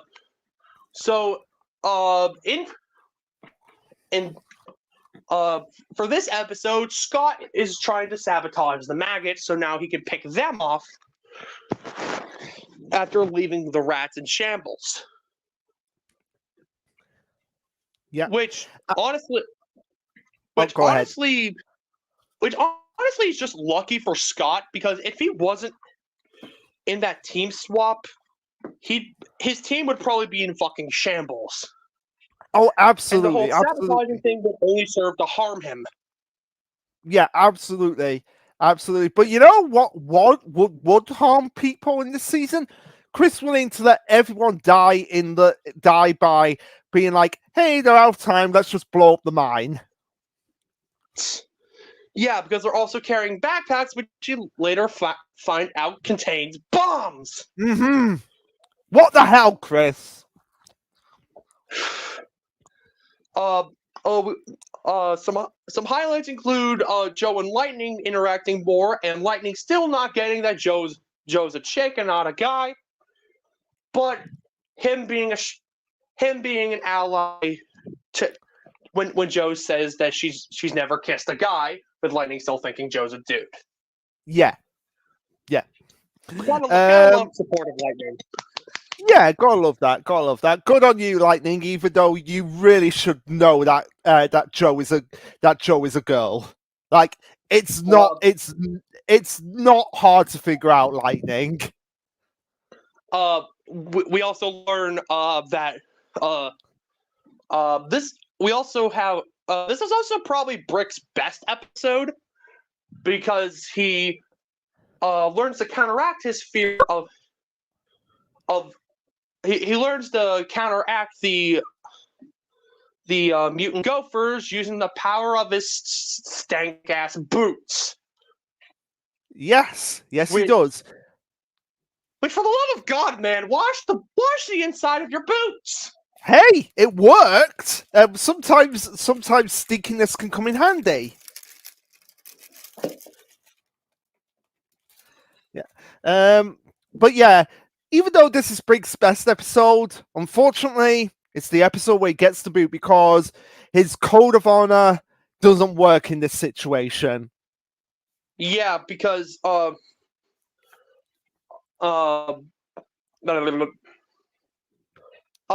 the end of the episode, Brick ends up sticking to his code to where it makes Joe and Lightning want to vote him off because he's helping the enemy. Yeah. So Brig, you were too good for this series. So good, in fact, that your current team comes to salute you and will salute you. I'm doing a salute now for the best sergeant in the series. Me too. Also, back to the maggots, we get the introduction of another person, another alter of Mike, Manitoba Smith, who is clearly based on Han Solo. Oh, absolutely based on Han Solo. And at the end of this episode, it's Cameron pretty much figuring out that Mike has alternate personalities. We also have Anne-Maria being kidnapped by Gollum. I mean Ezekiel, and her receiving a gift from Zeke, which looks to be a diamond, which causes her to be like, "Screw this! I got a diamond. I'm gonna be rich. I quit." Then her finding out that it's just cubic zirconia, which is practically worthless. Yep. So we've lost two in this episode. We've lost Brig because he got voted out, and Anne-Marie because she quit because she thought she was going to be rich. Yep. But to make up for the loss of Anne-Maria, the maggots gained Dakota as a new member. Yep. So yeah, Dakota's back in the game. For now anyway. So anyway, moving on to episode 8, which is called the Treasure Island. Dr. McClane. Dr. McClane, which that's obviously the island of Dr. Moreau. Oh, it's the island of Dr. McClane. My bad. No, it says the Treasure Island of Dr. McClane, but the tower is obviously a reference to the island of Dr. Moreau.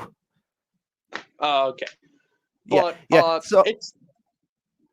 I just want to say here, because I pointed this out. I was Chester at one point says something which I swear to God he says, "Damn 4 kids." Yeah. It does sound like that. But I'm sure that's just like Mike's VA, who does voice all of the alters. Mm-hmm. Simple enunciation. But yeah, we learned that the entire cast was practically drugged.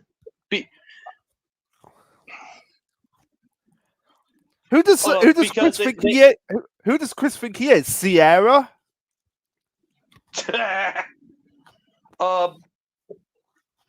Because Chef served mutant turkey buttellini, and because it's mutant turkey, instead of just causing them to become drowsy, they get knocked out cold and then stranded in the middle of the ocean.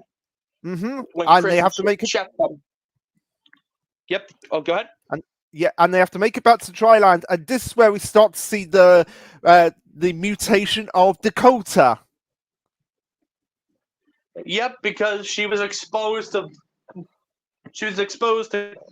toxic waste for 40 minutes. Way to go, Chris. Yep. So you've basically mutilated someone's body. Or cause horrible massive amounts of disfiguration. Yeah. Which she is obviously terrified of. But hey, it does lead to her being a badass.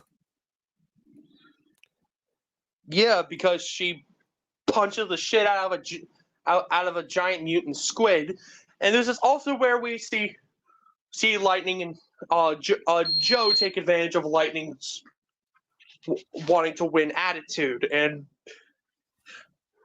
basically, which is honestly a really good strategy on Joe's part. Yeah.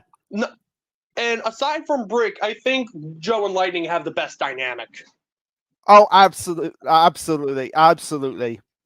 So, Like, go ahead. I was about to say, now that Brick's gone, Joe needs somebody to torment. Yeah, she does. But also in this episode, we learned that Cameron is involved in Bubble Theory magazine, which I don't know, like how many Bubble Boys are there? Bubble Boys and Bubble Girls in the world of Total Drama that warrant Bubble Theory magazine. I don't know, but hey, at least Cameron has something to do. Yeah, at least he does. But the main challenge in this episode is life itself, because we learn that not only is Sam underground, but he's also with the next cameo, which is Gwen in her worst nightmare ever, being in a claustrophobic environment. Alive. Yep. But not only that, being buried alive in basically this season's equivalent to Owen, which means farts. Lots and lots of farts. Especially after Sam ate a shit ton of Chef's turkey buttolini. Yep. And yeah, this is where thankfully people start calling Chris out because of the fact that, dude, you buried these. Chris out. No, basically, no, properly calling him out. Like, dude, this is too much even for you. But we also see the complete mutation of Dakota into Dakotazoid, which people have pointed out is a needlessly cruel fate for Dakota. Actually, it may be. Actually, honestly, this is going to be controversial take, but I disagree with that. I honestly disagree with this because of the fact that it made her a much more positive person, because she learned how to socialize with people because of this mutation, but also she got a man. Her man basically accepts her regardless of her mutation. So honestly, I do get where they're coming from. Like, it's like what Chris did to her was awful, but at the same time, it ended up turning into a positive for her, because she was not in this for the money, and hey, she can at least get a spin-off. The geek. I don't know. The Superpower Mutant and the Geek. There we go. There's the title of her spin-off: Superpower Mutant and the Geek. But fair. You make a point. Counterpoint. Sam's acceptance of her is not a result of her mutation. That's just Sam being a decent human being. Secondly, people are probably just going to treat Dakota like a circus freak because of her mutation. I mean, we already see how Chris treats Ezekiel. So what?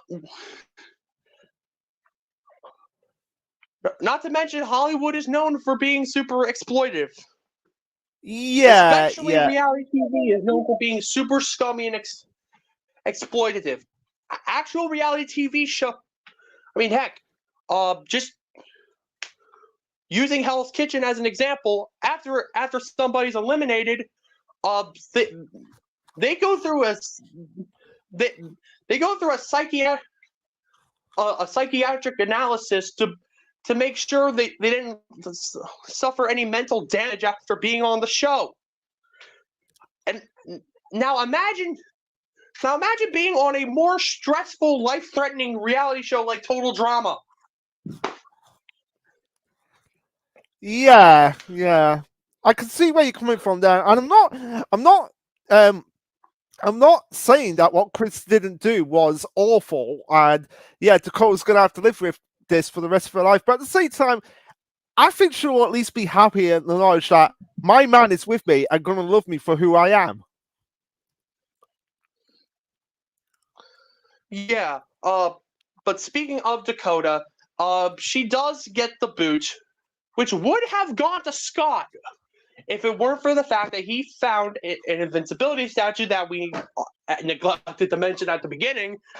But hey, why not bring it up here? It's basically any form of immunity idol you would see in stuff like fucking Survivor or shit. Yeah.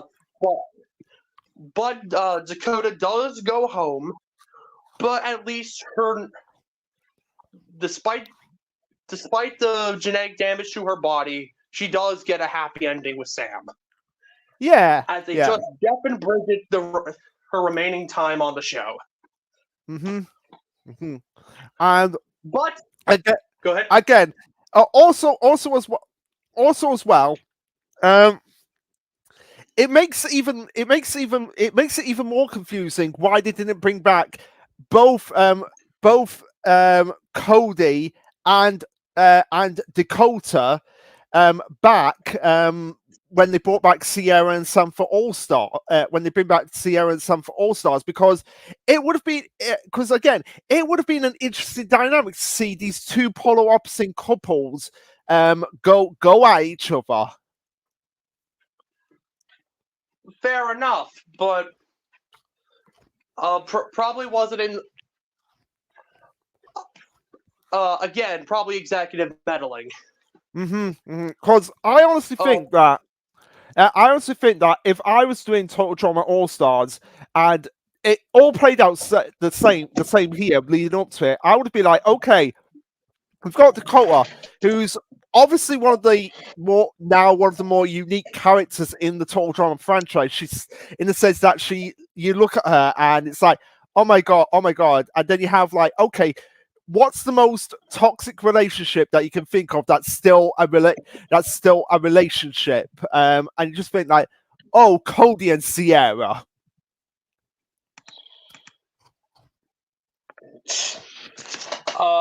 But moving on to episode 9, Grand Chef Auto, we get the merge. The merge. We're down to the final 6. And in the previous episodes, Cameron blabbed to Scott about Mike's DID, and now Scott is using that as blackmail against Mike, threatening to tell Zoe about his condition.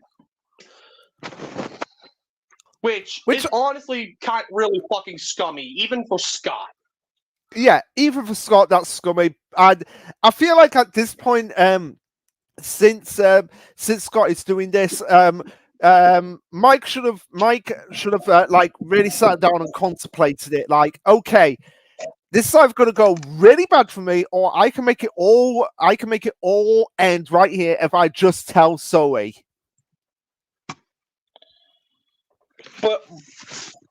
But again, this is a really big thing for Mike, because it's in his mind, this could either go really well, or she could think that Mike's a complete weirdo. We even see Chester almost affirm the latter being like, yeah, she'll be accepting, and my saggy bum will become Miss Canada. Which, admittedly, Chester saying that he's Miss Canada is somewhat funny. Yeah. But also in this episode, we have the return of Duncan, who's been Hannibal lectured. Yep, and as soon as as they wanted him to demo the challenge, he runs off. Yeah, which I was like, yeah, that is Duncan to a T. But in terms of the challenge, the first part involves them going through Chef's kitchen to try to find keys. But as we learn in this episode, no one steals my stuff. No one.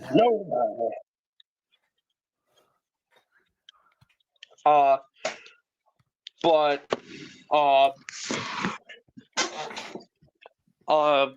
these keys go to go-karts, which are guarded by Chef and the laser squirrels. And we see a funny gag with them going for Cameron's nuts. And the nuts he's referring to is the bag of peanuts he nabbed from Chef's kitchen. And Scott manages to nab a gold cart, which is a dud. So he forces Mike to tow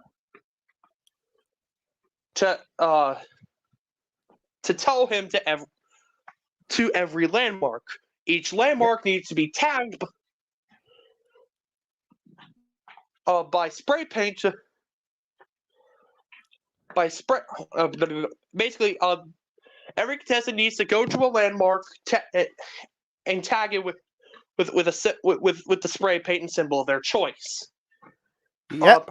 The landmarks are the first landmark is Mount Looming Tragedy. I forget what the second landmark is. But the third landmark is a totem pole on the edge of a cliff. Yeah, and also there's a bonus one, which is basically Chris's face on a mountain, which Chef tells them, but it's not meant to be.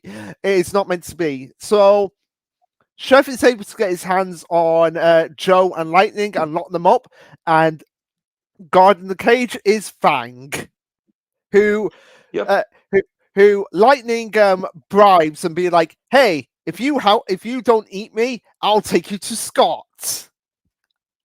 And the reason why he ended up in that predicament is because Joe basically left Lightning to die. Mm-hmm. Which causes Lightning to turn against Joe and make that deal with Fang. Yeah. So we have the bizarre image of a shark in a go-kart. Not the weirdest image. Yeah, I mean, but at the same time, anybody who complains about Sharknado or any of the other shark movies, just look at that image of Fang in the go-kart. We also see Scott reach his breaking point when at the third landmark, Scott forces Vito to front and tow him to the bonus landmark. And then Scott ends up bashing Mike upside the head with a club, with Zoe tailing behind him. With Zoe tailing behind the two, about to lay into Mike when she finds him unconscious. We then somehow go into Mike's subconscious as he battles it out with his other alters. And then he then proceeds to beat the shit out of his other alters and take control of his own mind once again. Where he finally tells Zoe what is going on. Yes. And Zoe ends up being accepting of Mike, and they can go be kissy. Yeah. Gotta admit, their relationship is kind of sweet. Maybe a little too saccharine sweet, but sweet nonetheless. Yeah. We also have Lightning tagging the final landmark and wishing to send Joe packing, but it was revealed that the final landmark was all just a ruse by Chef after Mount Crestmore was blown up by Duncan. Which, yeah, that is definitely Duncan. That is definitely a Duncan thing. Yep. And since the person that the first person to tag the totem pole was Scott, he sends Mike packing. Yep. So Scott. I think at this point, Fang needs to just devour you. Which we get close to in episode 10, Up, Up, and Away in My Pitiful Balloon. Which, I'm going to say it right now, I don't care what anyone says, we'll get into the reasons why. This is, without a doubt, my favourite Total Drama episode. And honestly, a fair contender for that. Yeah, you guys will understand. But I'm looking at, I'm looking at one of the comments on the episode for Grand Theft Auto. The top one says the fact that people are spamming "I hate Scott" really shows how well done they did with this antagonist. Although his strategy sucked, the personality of this villain is really good. And that is an excellent point. In this episode, Scott takes a back seat from being the villain to let Joe shine a bit more. Because Lightning is now against her, she forms an alliance with Cameron. Yeah. With the Joe does. I'm just gonna say Joe does take the spot in this episode for antagonist, but there is another one, a surprise one, who definitely takes more of the antagonist role in this episode to one other antagonist. Like I said, you'll know when we get to it. Yep. But we see Chris come by in a blimp and introduce the cameo contestant Heather. Yeah, we call it cameo in quotations because she really isn't a cameo, because she is pretty much a key player in this episode. Yeah, and honestly, I think Heather is the best cameo in contested because she does contribute more to the episode. Yeah, and it pretty much solidifies that the Heather ending from World Tour is the canon one. I would agree with that. Yeah. Primarily because of what she actually does in this episode, which we'll get to it. So the whole idea is that they have to build flying machines. So they pick out a thing that they have to use, that they have to make. So Joe gets a hot air balloon. So he gets a plane. Lightning gets a helicopter. Yeah, Scott gets a bird, and Cameron gets a rocket ship. Yep. We also have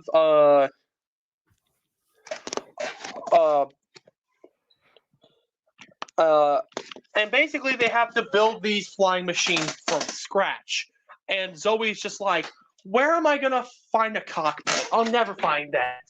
And it just appears to her with triumphant music playing on, and just, okay, where am I supposed to find wings? Okay, where am I supposed to find a propeller? And she trips over it. Like, okay, I'll make the damn plane. Yep. And she makes the plane out of a swan. Which, I always said it, Tyler, swans were more deadly than geese. Well, please wait till we watch a regular show, and then I'll convince you that geese are more deadly than swans. Oh, okay. But yeah, so on the blimp itself, we see Heather using one of the jammies to knock Chris and Chef out and have them take the drop of shame, which, you know how I said that this was my favorite episode? This was the start of that going up and up and up, quite literally, because Heather in this episode redeemed herself for me because just seeing the suffering of Chris, the suffering of Chris on this in this episode. It was just so satisfying. Yeah, because we see Heather hijack the blimp and take the $1 million that she is honestly owed. Yeah, she is honestly owed because Ezekiel stole it from her. Or she got or in the Alejandro ending, she got ruled out by a technicality. Either way, Heather in my eyes won World Tour. Same here. But we see Scott make a functional pair of wings, which honestly good on him. Yeah. But I'm just seeing Chef Chris go, my jammies, and landing in the junkyard. That's where Chris belongs, in a junkyard. Yep, as we see the jemmies hit Chris over the head, which causes one of those like cartoony thumps that are like the length of Usopp's nose appear. Yeah. So, you know what? Just let me get it. Let me. There we go. Okay. I'm gonna put it. I'm gonna just bring it up on screen really quickly right now. How do I do it? Just bear with. Just for a second. Screen share. Oh, wrong one. Sorry about this, everyone. Sorry, it's taking a moment. YouTube. Where are you? Okay. Tyler, just carry on talking while I get this sorted. Okay, so because Cameron won the first part of the challenge by completing his flying machine first and showing it to Chris, he wins a smoke machine, which was nabbed by Joe.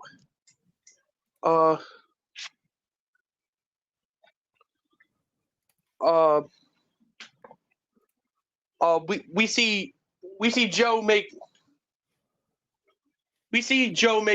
making her hot air balloon like how Cody did at the end of World Tour. We see Lightning making a helicopter out of a giant fan and a motorcycle, which makes me question how it works.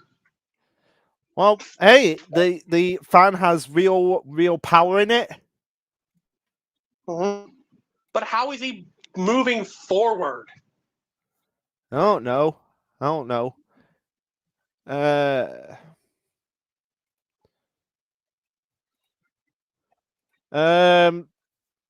So yeah.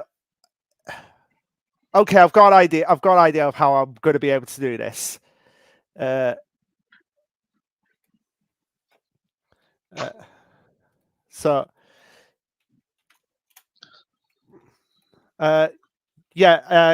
on, Tyler. Just carry on, please. Okay, I will. We see them using flying, fire-breathing mutant goat eggs as projectiles to try to take down the blimp, which makes me wonder how did the toxic waste mutate the goat's physiology so much to make them lay eggs instead of the standard birthing procedure of mammals. There we go. So yeah, just look at it. It's beautiful. It looks like a finger. Look at that. That is just beautiful.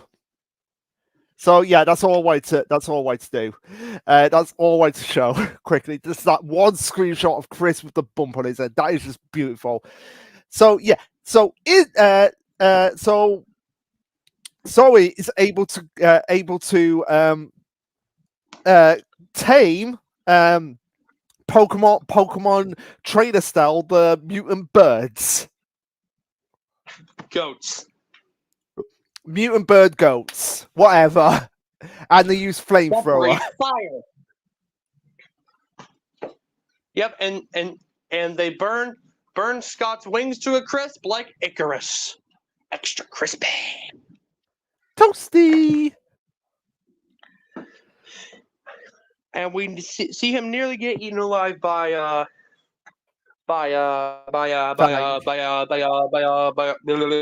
Fang, as Cameron also put a detonating explosive into the smoke machine to sabotage Joe, because he knew Joe was going to steal it from him, and one of the best anime betrayals of all time. Yeah, so wow, Cameron, good on you. Yep. It's also and because he manages to bring down the blimp, Cameron wins immunity, and Joe is sent packing. Yep. So Joe, you were great, but I think it was time for you to go. Yep. But on to episode 11, my favorite episode when I was a child. Eat, puke, and be weary. Yeah. Now, obviously, with a title like that, you should expect Owen to make a cameo now. But Owen already made a cameo in the first episode, so we had DJ instead. Yeah, and but also as well, as if episode 10 couldn't make me just be like, oh, Chris suffering. Chris suffers for the entirety of this episode so much that he's out of commission. So Chef takes over, which honestly, Chef is a better host than Chris. And he's definitely improved his hosting skills from Mutiny on the Soundstage. Maybe Yeah. Chris helped him workshop his host skills, which would be another good thing that Chris does, which leaves him at negative 9995. Yeah, but Scott sneering Chris. Scott gets points. Scott gets more points because let's be faced. Like I said, anyone that can make Chris suffering gets points in my eyes. Even people like Sierra. Honestly, like I mentioned this to Luke while we were watching the season. I hated Scott when I first watched this episode as a kid, because I was a big fan of B. I actually cried when B was eliminated. Wow! Really? Yeah, I was 8 years old. Oh, little Tyler tears. Oh, but also as well, you said before, and we didn't bring this up at the intro. You said that this was the season that got you back into the Total Drama franchise. You said something along those lines. Yeah, this was my introduction back after a hiatus, because my parents banned me from watching the show. Which is kind of funny. You're rewatching it again now as an adult. Yeah, but when Revenge came, I was allowed again to watch the series, and I kept up with it until current date. Okay. But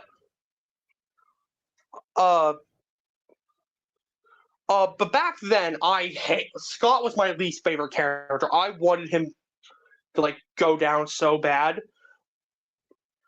because of him voting out.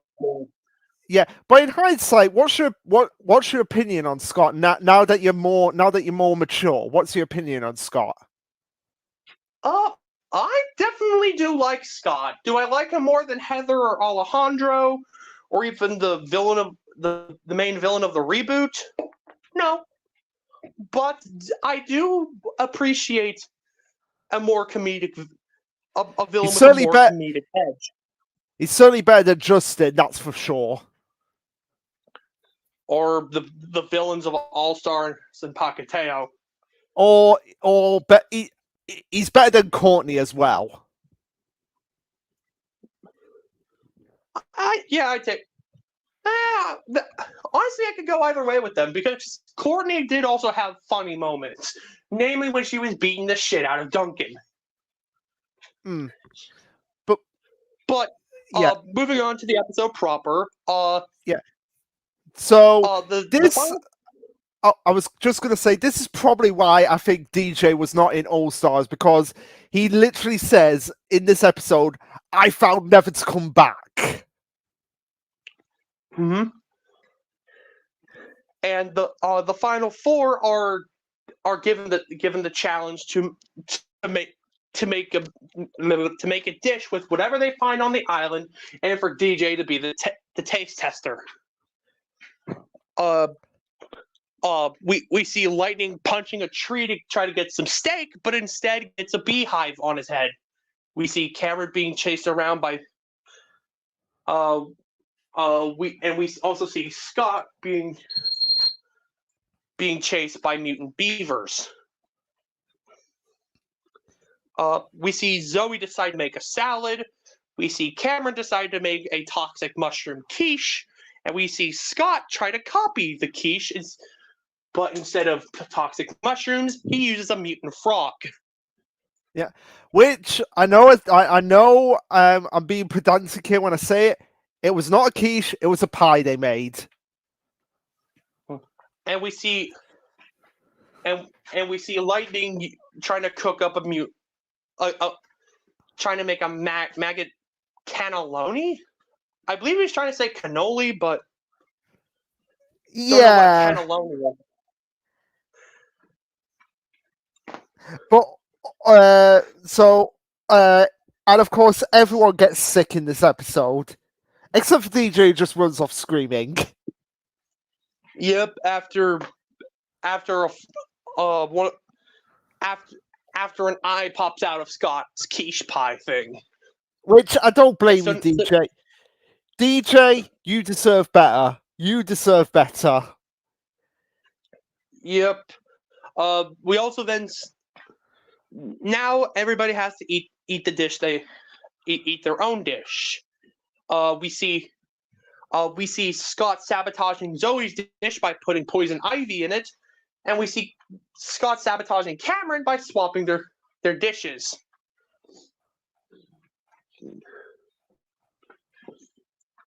And because of that, Scott wins the first challenge, which gives him an advantage in the second part of the challenge, Dork Hunter.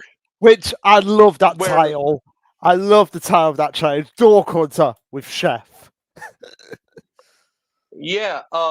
So basically, it's just that the final four have to avoid Chef and touch a flagpole to win immunity in the next vote. While with Cameron, Lightning, and Zoe wearing tracking collars, but Scott not having to, and Chef hunts them down using a rocket launcher, but instead of rockets, it's cans of spaghetti, which is SpaghettiOs. Which is either so hot or spicy that it causes an intern to lament to the fact that it burns. Yep. And speaking of the interns, they could get Chris out of that situation with him being literally dumped in crap, but they choose not to. And I don't blame them. In fact, they make it worse for him because then the toilet floods with more sewage. Yep. And he deserves it. He deserves to have a bathtub for a year full of sewage. I agree. But we see Lightning and Cameron kind of forming a tag team, as Cameron is able to disable the anti-removal feature of the tracking collars with his watch and put them on a giant raccoon monster. Which clever little boy. Mm-hmm. We also see Zoe get one gets spaghettied off of a cliff where a medallion that Mike gave her after he left was split in half, which causes Zoe to split in half mentally. Yeah, and she becomes Berserker Zoe. And she suddenly gains all sorts of survival instincts. Don't know how that works, but hey, you know what? It's cool to see Zoe get her revenge on Chef. Yeah, which because we don't have Izzy in this season, it had to be Zoe. If I guarantee, if Izzy was a contestant in this season, this would be a rematch between Izzy and Chef. Yep. We see Chef come into contact with the raccoon monster as the raccoon takes the cannon from Chef, slamming it onto his head and pull the trigger, which is just funny. Yeah. And we see the climactic. Oh, go ahead. Go ahead. I was going to say we see the climactic showdown between Scott and Fang, because as Scott is reaching the flagpole, Fang shows up and it's just like, oh no, starts running away, and then Scott finally asks him, like, what do you want with me? Which obviously wants his tooth back. So he gives it back, and even when Fang gets his tooth back, he still can't let go of the grudge. I don't know. Maybe he has a very sensitive pride. Yeah, well, he's a shark, so I can see that. But we see that we see Fang fall into a pit trap that was made by Zoe, and Zoe sets off another trap that steamrolls Scott into oblivion. And as Lightning does his victory dance, he finds out that Cameron was actually riding on his back the entire time, so Cameron wins immunity. Which Lightning is not all too pleased about, because, let's be honest, Cameron was essentially cheating. Well, Lightning promised to take Cameron to the finish, and he neglected his promise. Well, yeah, but he technically did cheat Lightning out of a win. Even if Lightning did promise, Cameron still unfairly got that immunity. Either way, Scott goes home and shares his ride with Fang, who takes his tooth back and chews him into oblivion. Yeah, which is gonna have consequences when he comes back for the finale. But here's the question that I have.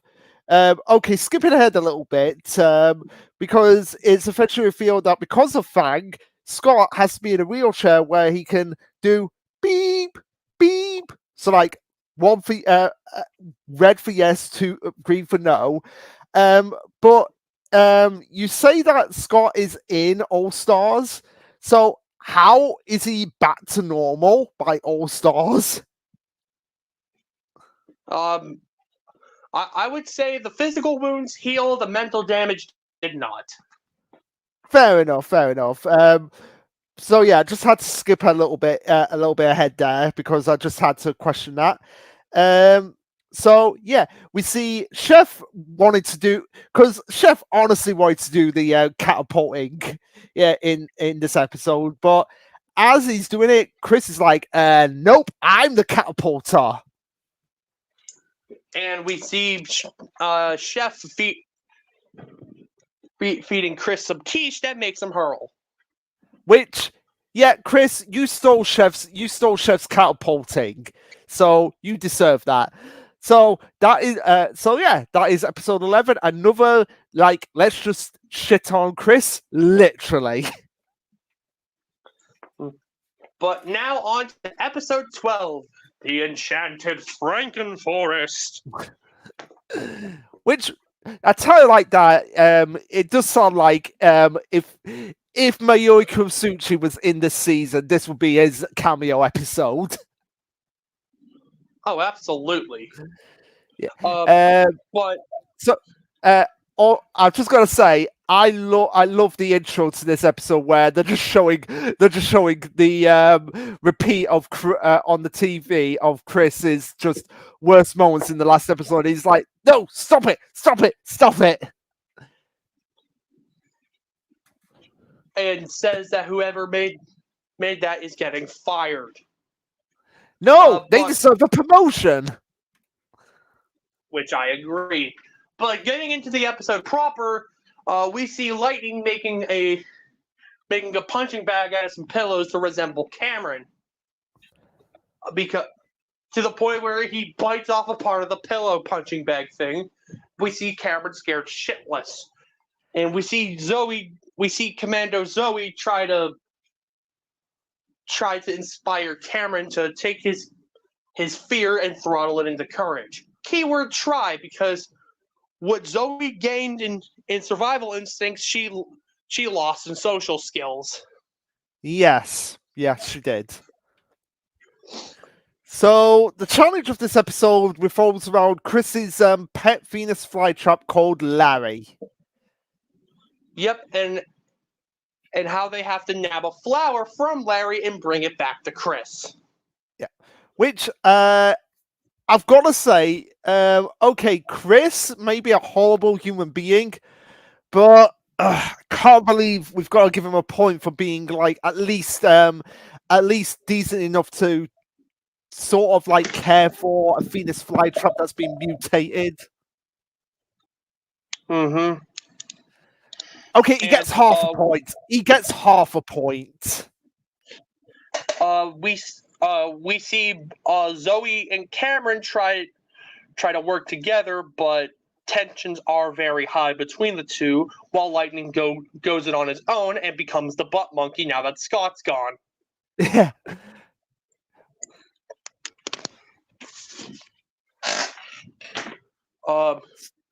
And also, of course, Larry is in the middle of a river of toxic waste that they have to jump over. Yeah, they have to skip across on rocks where they meet a giant mutant turtle. However, it is not in its adolescent stage and is definitely not a ninja. Nope. And of course, Lightning is the one to get first to the flower, but he's gloating so much that he doesn't realize, oh wait, this is a flealess fly trap. What does it do? It shuts its prey up. Yep. So we get the glorious image of lightning in just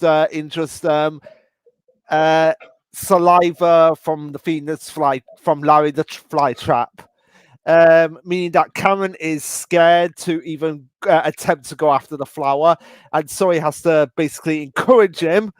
But at this point, I do believe this is where Zoe gets her personality back. No, it's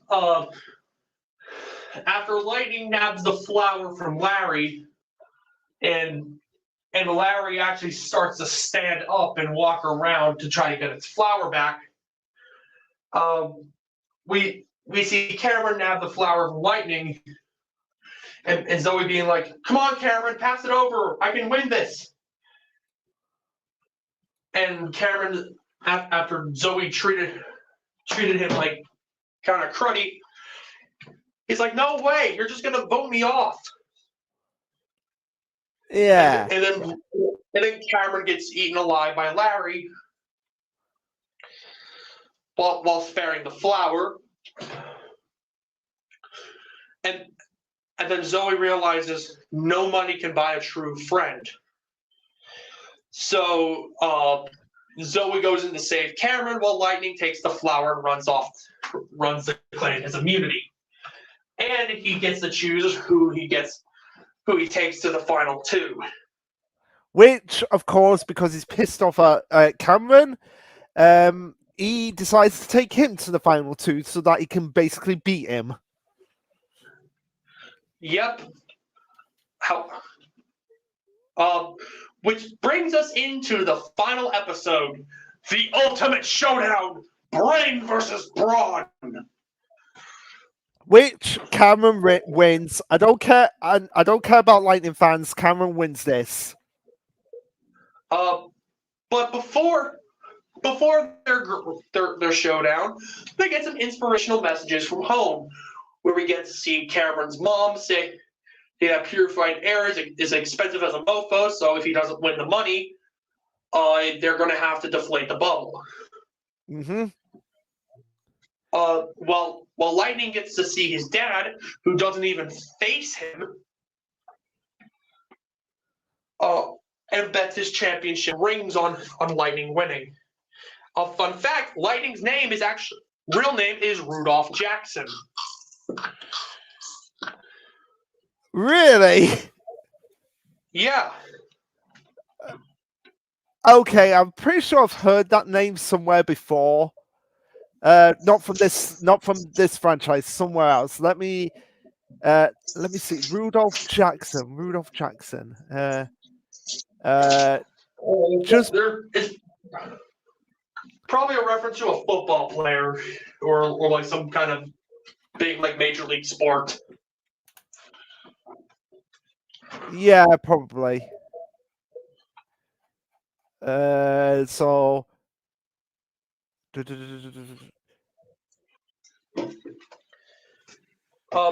anyways, Lightning and Cameron are taken to the Chrysosseum, which is basically a giant coliseum where Lightning and Cameron will duke it out for the mill. We also see all the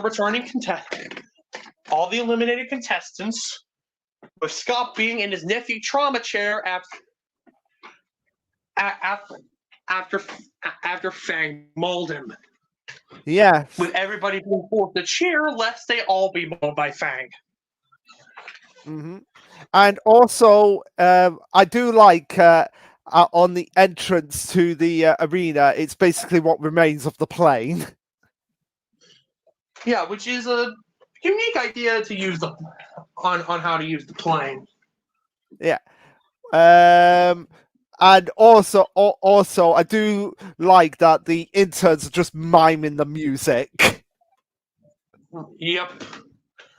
And then we basically see Lightning and Cameron taking stuff from a junk pile to use as armor for their final battle, with Cameron making a full-on Iron Man suit. Yes, he's just straight up Iron Man here. Whereas not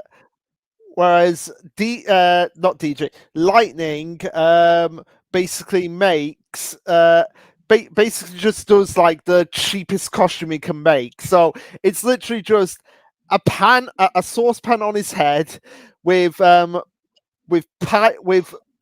pipes for greaves on his legs and metal coating that I assume is from a car on his chest and arms, with his main weapon being a bat. Which is just a mannequin leg with spikes. Yeah. So it's kind of like Lightning just like got whatever he could find right in one and then just be like, right, this, okay, I'm good. Because Lightning in this episode completely underestimates Cameron. He completely does not see Cameron winning at all because of Cameron just being. It's basically David and Goliath at this point. Yep. If David's slingshot were basically a walking tactical nuke. Yes. And even then, Lightning gets some good shots off on him. Yep, and we also see Chris bringing in some of the mutant inhabitants of the island, like the giant mutant beetle. But then, when the remote is destroyed, it unleashes everything: Larry, the mutant gophers, the weird tree, Ezekiel. I love how it just unleashes Ezekiel. Yep. And we also see one of the laser squirrels laser a hole through Anne Maria's hair. Yeah, but we have probably the most painful moment in this season, and that's saying a lot. Where after Lightning is entangled by the giant crocodile octopus thing, and Cameron Iron Man kicks him. You see Lightning fall down feet with his legs wide open, and his balls get whacked into the floor. That's so painful that even Chris feels it. Yeah. And then we get to where the endings diverge. After Lightning gets some good hits in on Cameron, Cameron's armor starts to low on power to where he then commands the armor to let out a giant electromagnetic pulse, turning Lightning into a giant magnet, to where a bunch of toxic which a bunch of toxic waste barrels gather up around Lightning and turn them into a literal lightning rod. And this is where the endings diverge. In Cameron's ending, basically the similarities are that Lightning's hair turns white, and basically it's all a matter of like who falls first. In Cameron's ending, Lightning falls first, and Cameron musters his strength to his dead armor because the EMP overloaded his armor, so it's hard to move the armor. In which case, Cameron manages to pin Lightning and win the mill. And in Cameron's ending, he decides that he no longer needs his bubble, and decides to spend the million on all the other contestants instead. So where Sam could buy gaming consoles. Go ahead. Which is why I consider this the official ending, the Cameron ending, because he was nice enough to let everyone have a crack at the million. Yep. Sam gets to buy a bunch of game consoles. Joe gets to open her dream gym, and Brick decides to go to fashion school. Yeah. Good for Brick. Yeah, good for Brick. And also, I can imagine Nicole used her share of the million to be like, right, I'm creating my own spin-off now. The super mutant and the geek. I honestly want to see that. Now. It's not like Dakota needs the million needs any money, so she probably gave her share to Sam. Yeah, well, she technically does need money to get the spin-off off the ground because you do need a budget. Fair enough, but and then in Lightning's ending, Cameron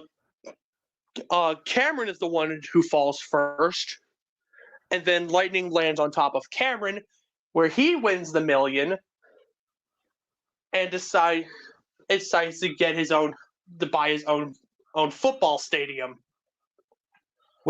Which it's funny because when we were watching this, because we're watching this in your server, Tyler, in your Discord server. Yeah. Right as we were finishing this, and we put on Lightning's ending, we had one of the other peeps come in from your server that has little knowledge and total drama, and asking about that, like, why a football stadium? Yeah. Yeah, that was pretty funny. But anyways, there is one thing towards the end that both endings do share. Chris attempts to blow up the speedboat that everybody's on, but then ends up blowing up part of the dock where Chris is standing, which was that being placed by Chef. And then Chris gets captured by EPA, and everybody and then all the residents of Wawanakwa get quarantined. And Chris gets sent to jail. Which is a good thing. A very, very good thing. It's long overdue. I would agree. But that is the end of Total Drama Revenge of the Island. Overall, if I had to rank this, I would say controversially, this would probably be tied with World Tour as my second favorite of the what we've seen so far. Interesting. Yeah, just I because personally, I will say my reasons why because we had because like I said, it was a relatively short season, but I was never bored watching it. And you talked about like World Tour up in the scales. I think this equally up the scales for better or worse, because like I said, this is the point where I feel like the series has nearly jumped the shark, but not gone all the way. yeah, believe me, wait till we get to Pocketeo.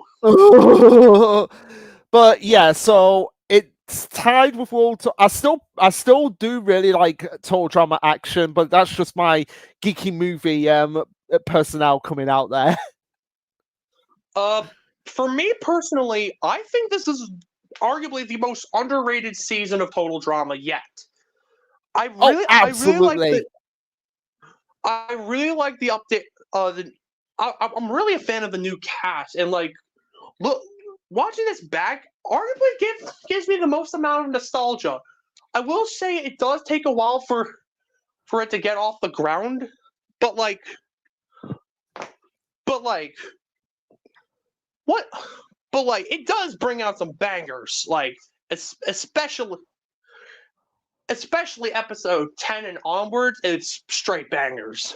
Yeah, absolutely. Like everyone who hates who doesn't like this season, but it's like, when are we going to see Chris suffer? Episode 10 of this episode 10 and 11 of this season. Look no further. Yeah, and I will say, like, thanks to the reboot, I do have the idea of a rematch season in my head. So that could give us another idea for a what if video. Yeah, what go if ahead. the Revenge cast got a second season? Not with that All Stars, but by themselves. So, well, for starters, obviously, Sam and Dakota have to still be official. And I would honestly, you know what would make a great finale? Brick and Joe? No, not Brick and Joe. Dakota versus B. Because we have the superhuman mutant going up against the super silent genius. Interesting. But this is definitely something I'm definitely gonna sit on. Yeah. But the time is nigh, Luke. Oh. My holy grail. Tyler, can we just skip it? Can we just skip it? We can't skip it. It's part of the main timeline, so we're gonna go through with it. The next season we are watching is Total Drama All-Stars. Well, it can't be that bad. I mean, we've got Heather, we've got Gwen, we've got Duncan, we've got we've got Joe, we've got Cameron, we've got Scott. Surely it's going to be a good season, right? Right? We'll just have to wait and find out. So, see you guys next time with Total Drama All-Stars. And until then, peace. Peace.